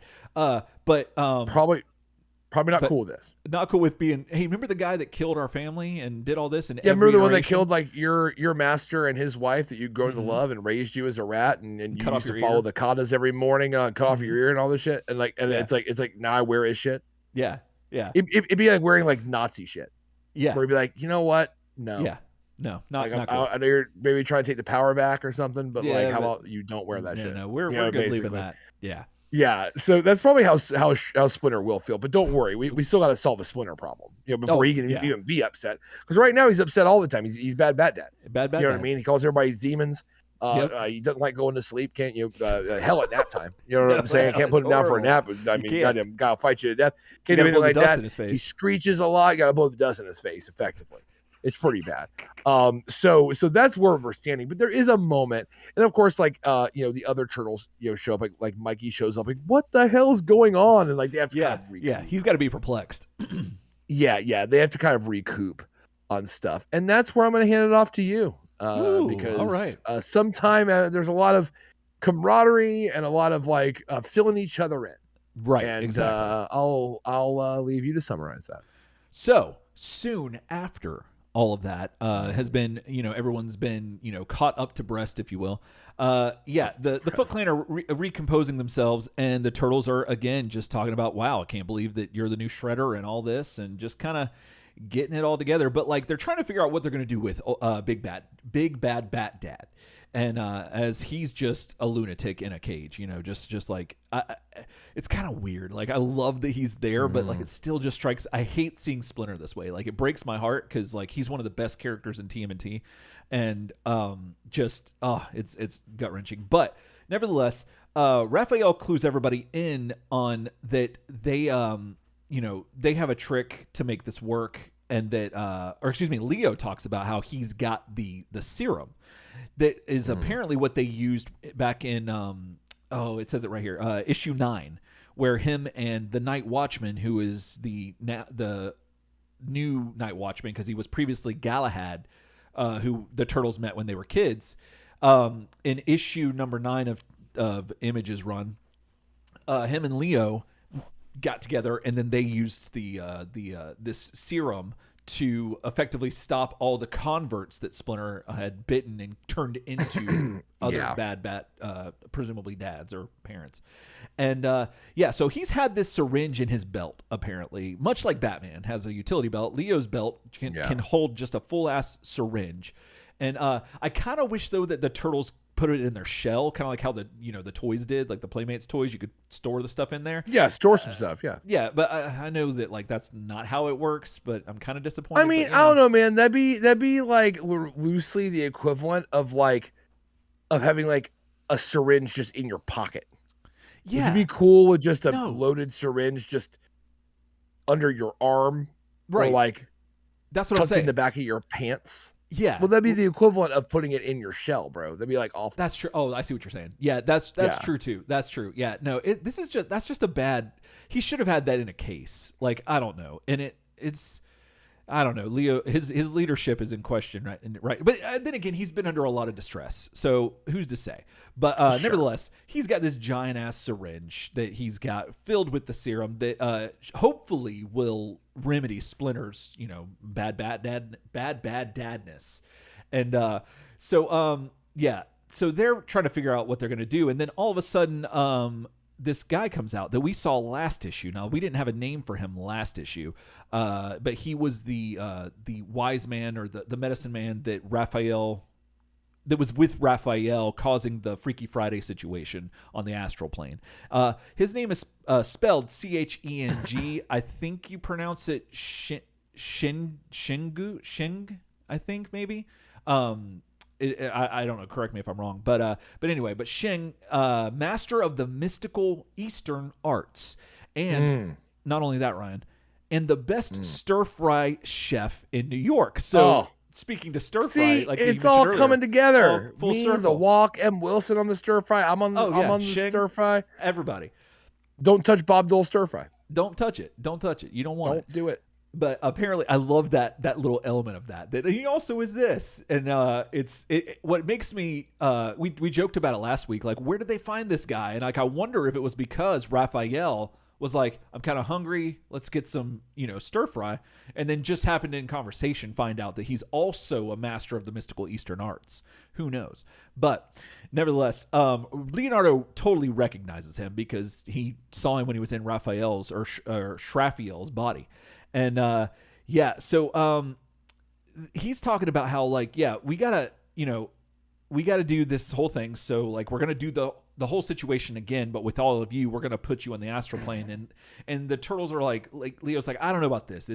I don't know how I feel about it. But Raphael explains that no, this dude cured me after Splinter chewed on my neck, and that's what happened. That's how I got on the astral plane and everything else. And I believe that he actually apologizes for the mistake to Leonardo, which I thought was really neat. Like to see the civility of the Foot Clan and some of their associates with the turtles.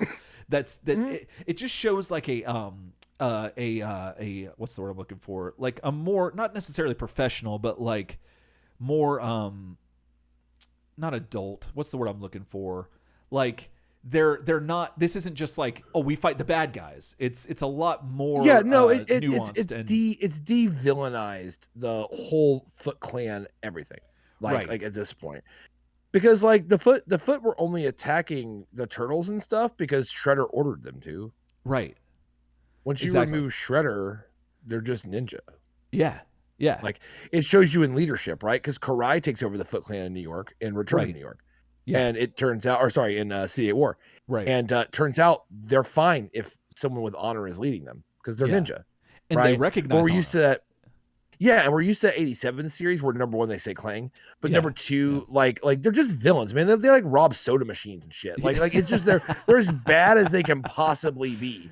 Yeah. Or the Steve Barron example, the 1990 movie, where they are just a bunch of kids that are kind of just, once again, like kind of ordered and kind of manipulated and told to do these things, right? Right.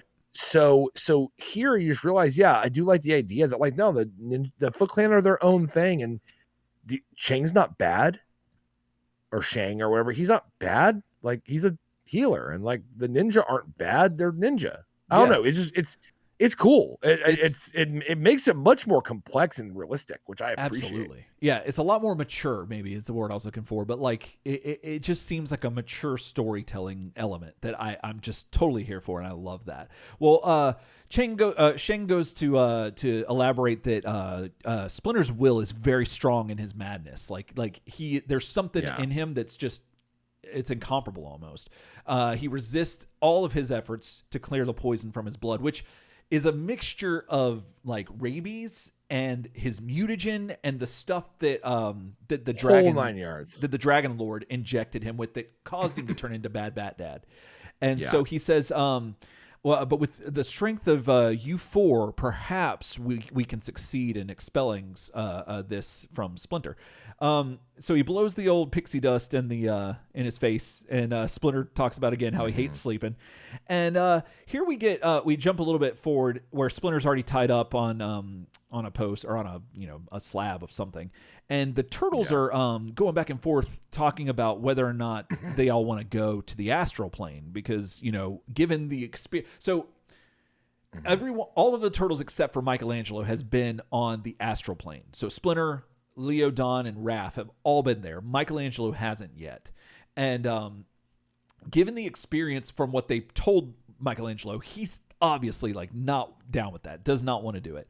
And I don't blame him. That sounds terrifying. And so Donatello's also having a little bit of reservations, because obviously he was trapped there for a long while. Yeah. And then he just got his body back. And now you're telling him to like disassociate again. And he's going to be like, there's no telling what can happen. So they keep making fun of him, calling him chicken, all the bok, all that stuff. And, he says that he's afraid. Like he's, kind of like Luke Skywalker, but the opposite, saying he is afraid.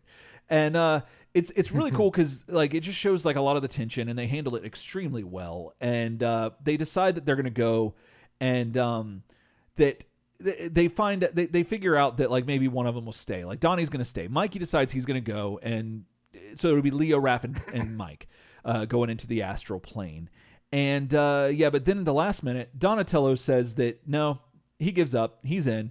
You'll need all the help you can get, based on what Shang is saying, because Shang is essentially saying that no, your dad's still your dad is even a badder bad bat dad than he ever was. Like, so if you thought your bad bat dad was bad before, he's badder now, and especially on the astral plane. And yeah, apparently, once they do that, they get sent to the astral plane, and this is where the art changes. The art was very stark and like excuse me, gotta sneeze. Okay, it's gone. It's gone. The pixie dust got in my face and then it went away. There you go. Oh, Woo! no, don't go to sleep on me. I almost went to the astral plane. On me. Don't do it. That was rough. So the thing says long minutes later, and I appreciate the subtlety in the narrator talking like this. Like I'm totally here for that. They say that they illustrate this much in the same way they have in the previous issues, but here it's a lot more. There's a lot more of it, where the lines are a lot thinner, and there's not as many bold black lines in the artwork. And there's smoke everywhere, which who knows where that's coming from. If you know, turtlesoupshow.com, let us know where the astral plane smoke comes from. What's neat is that they're here and they realize that they're all healed. So Raph's eye is back to normal. Donnie is completely his old turtle self. He's no longer Robo-Don. But they all have their weapons. Some of them have their belts. Some of them don't. And yeah, it's because they're saying that their souls are intact. Their bodies are broken, maybe broken, but their souls are here. Yeah. And they're intact. No, it's like one of the first time you've seen the four turtles just normal. Yeah, since like in a while. Issue 1 or 1? Yes, 1. Literally. Yeah. Because Donnie falls out of the sky like dang old rock in issue 1. So yeah, literally. And Raph gets his Raph gets his face blown off in issue 1, pretty much, and then Donnie does have the other stuff happen later. Yeah, but still, like most of Image, you don't see this, and here we are. So this is really, it is pretty cool. However, Splinter is still bad Bat Dad in this, and Absolutely. He talks about how he hates this place. He hates turtle demons, now that I say that, I don't think we've recognized this before, but like the turtles have been confused for demons, like in a lot of iterations, because they in movie 3 specifically, I believe they refer to them as Kappa, which are a form of turtle-esque demon-like creatures. And so I really hadn't associated that until just like right now as we're recording. Yeah. So that's kind of neat. So I really like that. But Bad Dad's there just calling them out, saying all that stuff. And, he's trying to say that they're family and stuff. Cause they're pretty much the physical manifestation of Splinter's Patreon, and he calls them family, and that's what they do. No, he calls them family. So, and they're out here trying to help Splinter not say Clang. You know what I mean? Like that's you can count on us. I mean, it's a promise of the premise, really. That's what this whole ending of this comic is. Promise of the premise. Absolutely. And they explain that the reason why he hasn't changed is because his sickness is soul deep. Like, so you might notice that it was so deep, but the turtles are here to clarify. It's soul deep because that's what they tell us. And so that's pretty nuts. And they're just like, goodness, like, they're trying to sort all this out with Splinter, and then Donnie I wasn't expecting this. He takes it like on his shell, that like the responsibility that that he's the one that caused Splinter to go into this. Takes it on the shell, right? And wax on, wax off, But no, it got me for some reason. But he's like saying that that's his fault, and I'm like, dang, that's hard. That's like gut wrenching again, because like I didn't think about that. But he's saying, I was trapped here, lost and alone, and I needed help, and you were the only one I could find. I was yelling for you. I was constantly on your ass, and I basically haunted you. Right, because when they were in the helicopter, Splinter went to the astral plane. Because Donnie falls out of the helicopter, Splinter stays in the helicopter, and then when Donnie lands, obviously he's goes to the astral plane because he disassociates and whatnot. And then Leo at the same time is on the astral plane trying to find Splinter and Donnie and all that. And that's where that all converges. And Donnie's taking the blame for it. And Splinter responds in kind, much like Homer Simpson, and says, "Why, you little?" And he starts choking Donatello, classic Homer Simpson stuff. And then a lot of fighting happens with Splinter and just trying to get all this stuff sorted out, and Splinter's just whipping their ass. And apparently our Mystic Healer and Stir Fry Master is watching this too. And while this is happening, Splinter's like taking out everybody. Leo tackles Splinter to get him off. I believe it's either Don or Raph. Both of them have been kind of knocked out. And this time Sheng shows up in his astral, like his Professor X kind of floating head style. Yeah, floating head style. Absolutely. And he's explaining. He's like, Donnie, what's going on here? Because your bad dad is becoming very violent here. Like he's beginning to fight my efforts. Like just it's like angry little league baseball dad at the baseball game. You know what I mean? Definitely. He's about to fight the ump and the coach and everybody else. He's taking them all out. And so he says that I incorrectly assumed his identity would be tied to his ninjutsu training, but however, you reminded him of his ninja skills, or Raphael's saying that, and so no wonder he's kicking our butt. And so, it's kind of like Splinter's been influenced, and that's why it's affecting him. So he's Shang's like under the hood, like trying to turn on parts of the original Master Splinter, and he turned on the like Ninja Master. He's like, whoop! I was turning things on. I don't know, man. I'm trying to like get it to start. You know what I mean? And he's like, well, that's cool. Yeah. And so now they're getting their ass kicked on the astral plane. So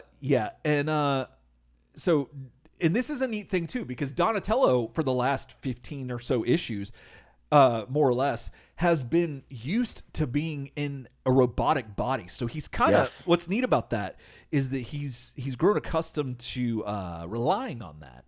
And the fact that he's got armor. Kind of like stumbling around, like doom, doom, doom, doom. It's kind of how he like moves around. So I felt the same way. This image of him, like, fully normal, just screaming in with his bow looks so awesome because you're just like that's Donnie, like at essence, right? Even though he's so different in physical form now. Right. And he's having to come to terms real quick with like, I don't have the armor anymore. So it's like he's kind of downgrading to like a lower version of Windows. And he has to like realize that he can't use some of the programs that he was used to using on his computer that the patrons help pay for. And then now he's having to, that whole thing. So anyway, so Splinter's he starts fighting with Splinter. Old Dad Splinter, and he's just split now. This is where Splinter's got the swords, and that's another terrifying thing. Like, bats are kind of scary as it is. Big bat dads are terrifying. Big bat dads with one knife and or a pitchfork. That's like nightmare fuel. Now you have bad bat dad who's also a ninja with swords in the astral plane with smoke. This is just like full on like Wes Craven, like some nightmare shit. He subdued Mikey and Leo, and he got Leo's swords. Yeah. Yeah. Like those, like you can see in the bottom left panel, like that Leo's like down without his cases are open. And it turns out he got that piece taken. He did. And that's I forgot to mention that Donatello is says earlier that he's like, oh, I'm really glad I came because the guys need me. And that was a really cool element that like he overcame all that to be there. And in turn, they definitely need him. And so, Splinter breaks Donnie's bow, and I always love when the turtles get their weapons messed up. Like that's just, there's something about that it should. Well, I mean, normally Splinter likes it too because he's got him on that payment plan, so he's got to replace him. It keeps him in debt. You know what I mean? Exactly. That's how he keeps him coming back. It's the hook. And the thing I think I love about it is that, and I might be speaking a little bit like hyperbolically, but like it kind of reminds me of the same thing when like in Game of Thrones, how like if anybody could die, like anything could happen. Like if the turtles' weapons get broke, that means that like something like that's something that they're gonna address later. Hope more than likely, they're gonna address it. But it also means that like, well, that's something that could be like a Chekhov's gun potentially. That like, oh well, now Donnie can use that as a means to do something else. Like it kind of opens the map a little bit more for me, narratively sometimes, and but it also heightens the danger and stuff. So I always love that, and so they're fighting Splinter still more and more, and like Splinter starts confessing a little bit, saying that the meddler Shang is in my mind again. I could sense his presence, and he is no match for me either. And he's like, first I will dispose of you four here, and then I will deal with him. And so at this point, he's got his swords raised and he's ready to lop the heads off of the turtles. And Donnie's thinking about how he's more rational, but still so evil. Like he's evil as shit. Like Baxter Stockman kind of evil. He's laughing, bro. Ha ha ha ha. And so then out of nowhere, just snicked. You know what that means? It's not Saturday Night Nick. It's kind of like it's not Wolverine. Marvel Comics. It's Wolverine. not Marvel's it's not the Wolverine. It's not Marvel Comics the Wolverine at all. It's not. But but yeah, no, it's nothing like it. But it's nothing like the distinct sound from Marvel Comics the Wolverine. No, totally, completely, 100% different. You'd be, frankly, you'd be pretty dim if you thought that. It would to be straight up with you. I know we don't like to really kind of put anybody around, but if you I'm just gonna drive. I mean, just like earlier tonight, I had to draw the line. You know what I'm saying? How I felt about some shit. You know what I mean? Turtle Soup had to kind of stand up and say something. I'm just gonna stand up and say that if you think Snicked or whatever this is anything like something that happens a lot of times in Marvel Comics, the Wolverine, like a sound that you see, if you think that that's like what you're seeing here, I don't know what to tell you. I don't either about you. Yeah, that you're gonna have to go to the astral plane and find yourself. Yeah. But I hope you gain clarity. Exactly. I hope you gain clarity. Yeah. And let us know. But Splinter's still wanting to gain clarity on who will be the first to die, and he turns around and he sees, after hearing that sound that's not Marvel Comics Snicked, Raphael with a sigh left in the Bad back, Bat Dad's, baby, in the back of Bad Bat Dad's back. And he says, "I warned you about being a pain in the ass, Master Splinter." Actually, it says Master Sphincter. The old bad. Did you see that? He does say Master Sphincter. Yeah, he does. Oh my goodness! I missed that the first time. The old Bad Bat Dad backstab. The old Bad Bat Dad backstab. Goodness. That might be an episode. The old Bad Bat Dad backstab. That back because you want to say backstab. You want to? He's probably going to have one after this. Definitely going to have let's be honest. He's going to look like Rocket Raccoon. The old Bad Bat Dad backstab. Yeah. Classic move. That's what he just pulled right here. Totally. The classic. The classic. Just a classic old Bad Bat Dad backstab. Oh, that's so good. So So at this point, the turtles are kind of collecting themselves and picking themselves up and be like, oh man, that was nuts, but can we make sure that Splinter's okay, because that was rough. And it's just Raphael talks about it. He's like, you know what, he's too mean. What does he say? He says, he's too mean to die these days, aren't you, bad about to say bad dad, aren't you, bat brain? Can you hear me, master? Hello. And he's like talking, he's like, I'm sick of all the hissing and screaming, and thank you. So are we. We kind of are too. And Splinter he takes the sigh out, and Splinter's just gasping and just like, all right. And then, finally, he's back, and he says, I'm here, Raphael. And he goes, actually, what he actually says because there's two versions of this. We're reading the original, but like the IDW one, he goes, the color classic, or not color classics, the what is that? The Urban Legends. Which you should pick up, which we do. We have right here. The director's cut that we get because we're podcasters, professionals, if you will. It says, he says, I'm here, Raphael, Michelangelo, Leonardo, and Donatello. He says all of their names.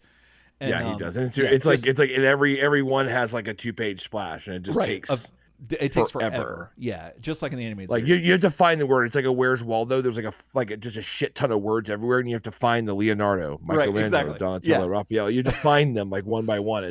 It took me hours. Yeah. It was a pain in the sphincter. And but we get Rat Dad again, but he's like Rat Dad. Now he is naked, Desnudo. He totally is. And yes, he is. Yeah, you get your boy Raphael just like, dang, just crying. He's like I'm a crying because he's bait.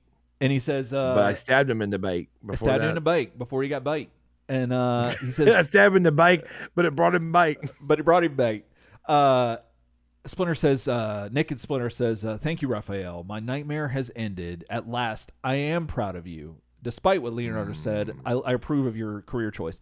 And says, thank you, my son. He goes, Raphael says, I know, old one, just lie still. And then he starts freaking out. And he's like, despite what Leo said, I thought it was pretty badass that you put that armor on, and no matter what any of your brothers say, I'm down as hell with that. That's badass. Also, thank you, my son. Yeah, and then he dies. What if he did my favorite son? What if he did the guile or the Street Fighter like when that'd he died, be crap. That'd be crap, dude. That. But dude, yeah, that'd be so bad. We got like a pretty tear-jerking moment here. Yeah, man. Nick and Splinter, just Raphael holding his dad, just hopefully not dead as a doornail, but the old bad dad backstab. Yep. And yeah, that's where the issue ends.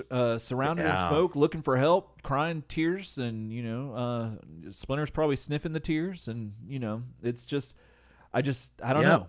But that's where we're at. It's a little intense. We're kind of looking for a little resolution in 17. You know what I'm saying? Hopefully we can go back and Shang's got everything good and some hot tea on. You know what I mean? Oh yeah. And all we have to worry about is old rad rat dad's backstab. You know what I mean? Is hopefully the only thing we're going to have to deal with after this. We're hoping that's the only repercussions of Raphael stabbing his father in the dead ass back. Yeah. But yeah, what were your thoughts, man? Where were you at? It was great. It felt like classic Turtles, felt like classic Mirage, just like them in the Foot Clan, them in New York doing their thing, like urban stuff, just like run around the street. Several rooftops later, I loved that. Or 3 rooftops later, whatever it was. That was great. The classic, the panel layouts were great. Jumping down, switching the outfits. All the references to the Turtles being short. I'm a longtime Turtletarians know that we're big fans of that. The pitcher and Raphael sitting like a boss, fantastic. All this stuff just so good. The humor was great. So again, like all Image so far has just been so good. Like I've enjoyed the hell out of this, and I'm glad they're done with the Johnny Lee Rayburn stuff, at least as far as we know. And but now we're back to it, and I'm really glad and enjoyed the heck out of it. What about you? Definitely like an at long last feeling. This issue felt really good because kind of at long last we're back, kind of like following up on a story that I don't want to say we ever fully dropped, but like that we didn't pay a lot of attention to through Death Watch and stuff like that. Because the Death Watch thing, love it or hate it, started with the premise of looking for Splinter, looking for old bad dad. Like that. That's where it started. Then we got off on this whole Death Watch thing and all this stuff. So it's not that once again, love it or hate it. I thought it was fine. I thought it was okay. It went a little too long for me as a side story, but one thing it did do was it did make you have to made you get that delayed gratification, basically. Like true. You know what I mean? It sets you up for that plan B. You know what I mean? Like it kind of against your will. Yep. And so I do like that we've gotten back to it, and like I think you're right. The comic feels like it's heading downhill in a good way. You know what I'm saying? Like with momentum, like in the good way of like a roller coaster. It climbed up. Yeah, like it climbed up. I feel like Death Watch and all that stuff, that was the ratcheting of going up, walking up the hill. Then you got your little toboggan with the logo. You know what I'm saying? With the logo. With the logo. And you set it down and now you're going downhill. Now this is what all the hard work's for. This is what it feels like to me. Right. Yeah. And what became a way to kind of get Splinter out of the way, so the Turtle by Gary Carlson's own admittance, getting Splinter out of the way to have the Turtles solve their own damn problems. Now we're seeing this resolution, and so the only little thing I had, just teeny thing, is if stabbing your dad was so hard that you like got upset about it and like all this stuff, calling him Master Sphincter after you do it probably isn't the best thing. I understand that, like, his frustration, like to Raph, that's not his dad. Oh yeah, that's bad dad. That's not right dad. You know what I'm saying? Like, so for him, he's like, and once again, this actually does kind of fit in defense of it. Fits into that annoying thing I was talking about like, oh, demons, but like, oh my god, dude, like he won't shut up. Like, like, so I bet you it felt good to plant one in his back for a second. Oh yeah. However, if once again, if I'm editing this, if I'm if I have a hand in it, I probably pull the Master Sphincter line. Like I probably say, look, I understand what you're trying to do. You're trying to have Raph like like almost like overjoyed that he can just do it. Just almost like giving into his violent urge. Mm-hmm. I think you could have shown that in a better way, that he was careless when he did that. That he was like, oh, gotta do it. And by the way, this feels good. Mm-hmm. Like screw this version of my dad. This isn't my dad, basically. Yeah. Without like having to have it be Master Sphincter. I feel like that was a little kind of like childish. And then he's crying. At the end of the issue, he's crying.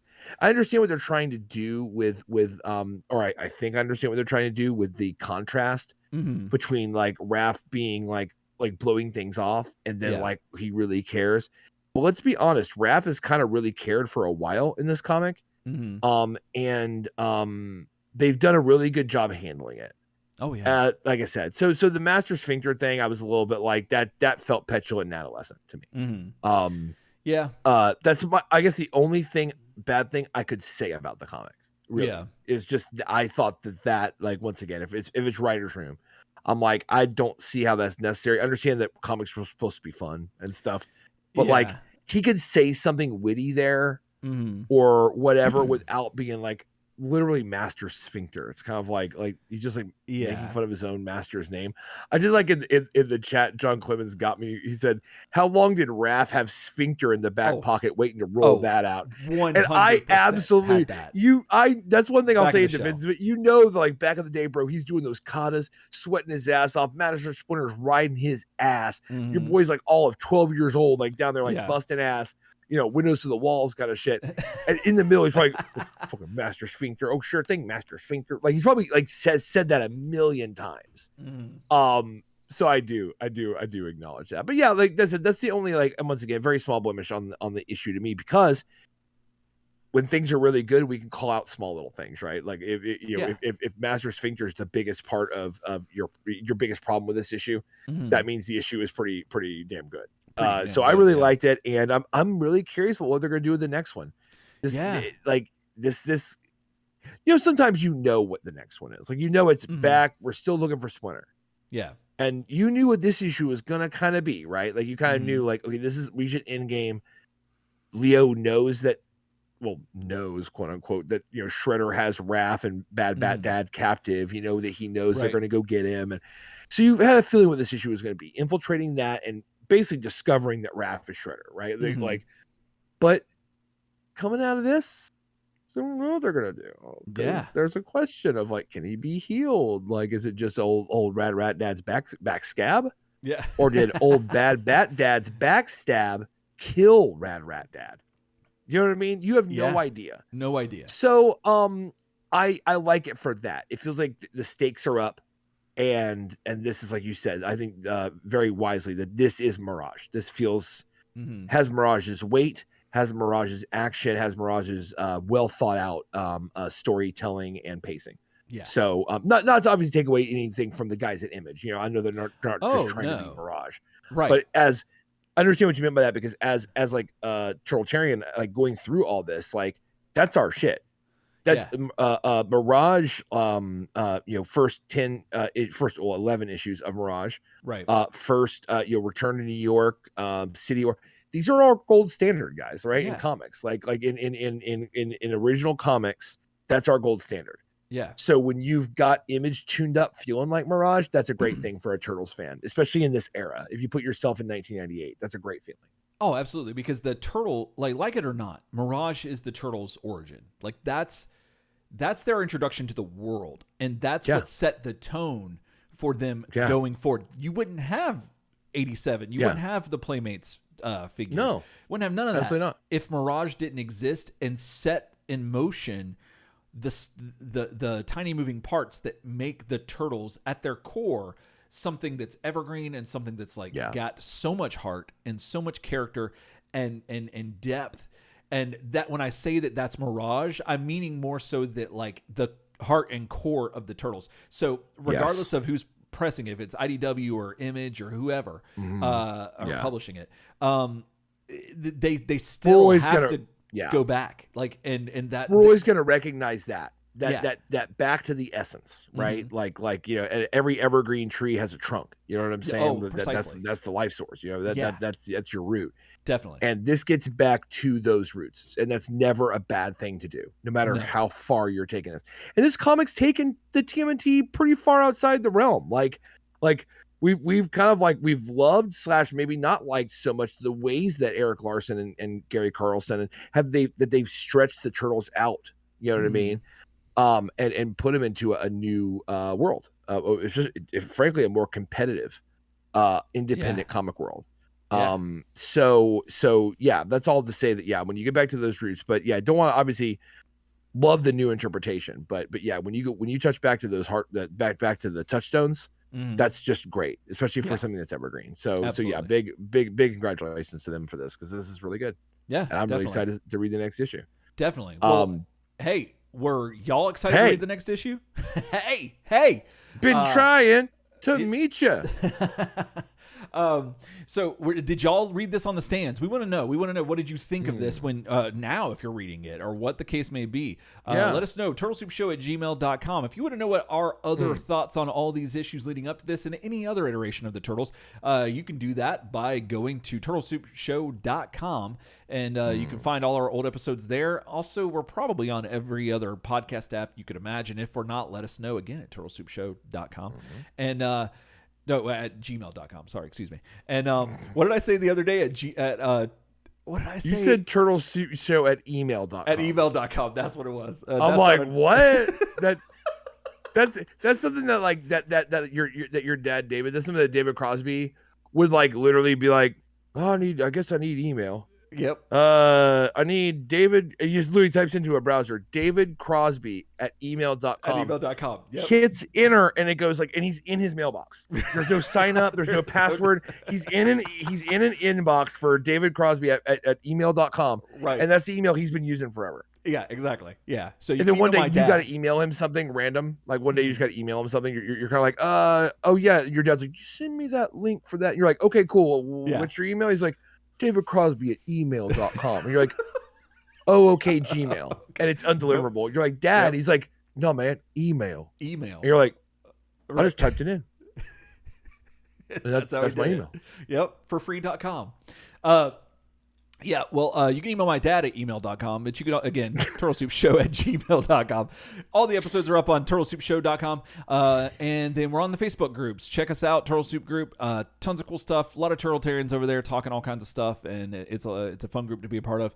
And then follow us on Instagram and all the other fun stuff that we do on the other socials.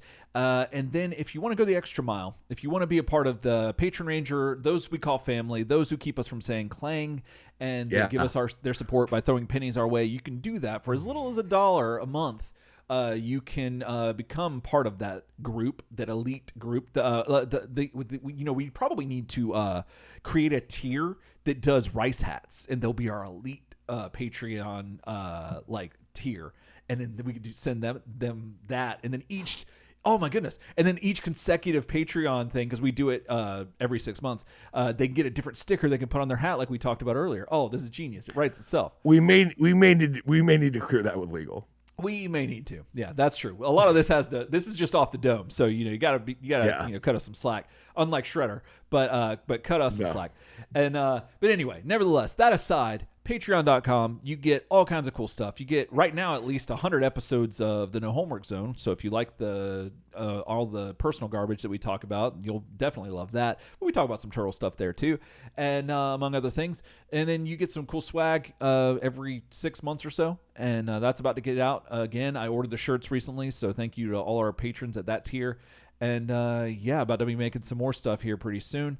So thank you for all of that, and again, your support really helps to keep the show going, and we appreciate all of that.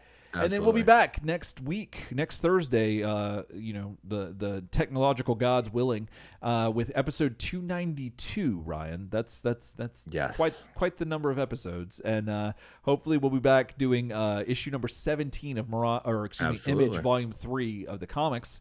And any other news that drops, we're going to try to talk about that there as well. So for us here at Turtle Soup, thank you again, and catch you else time. Else time.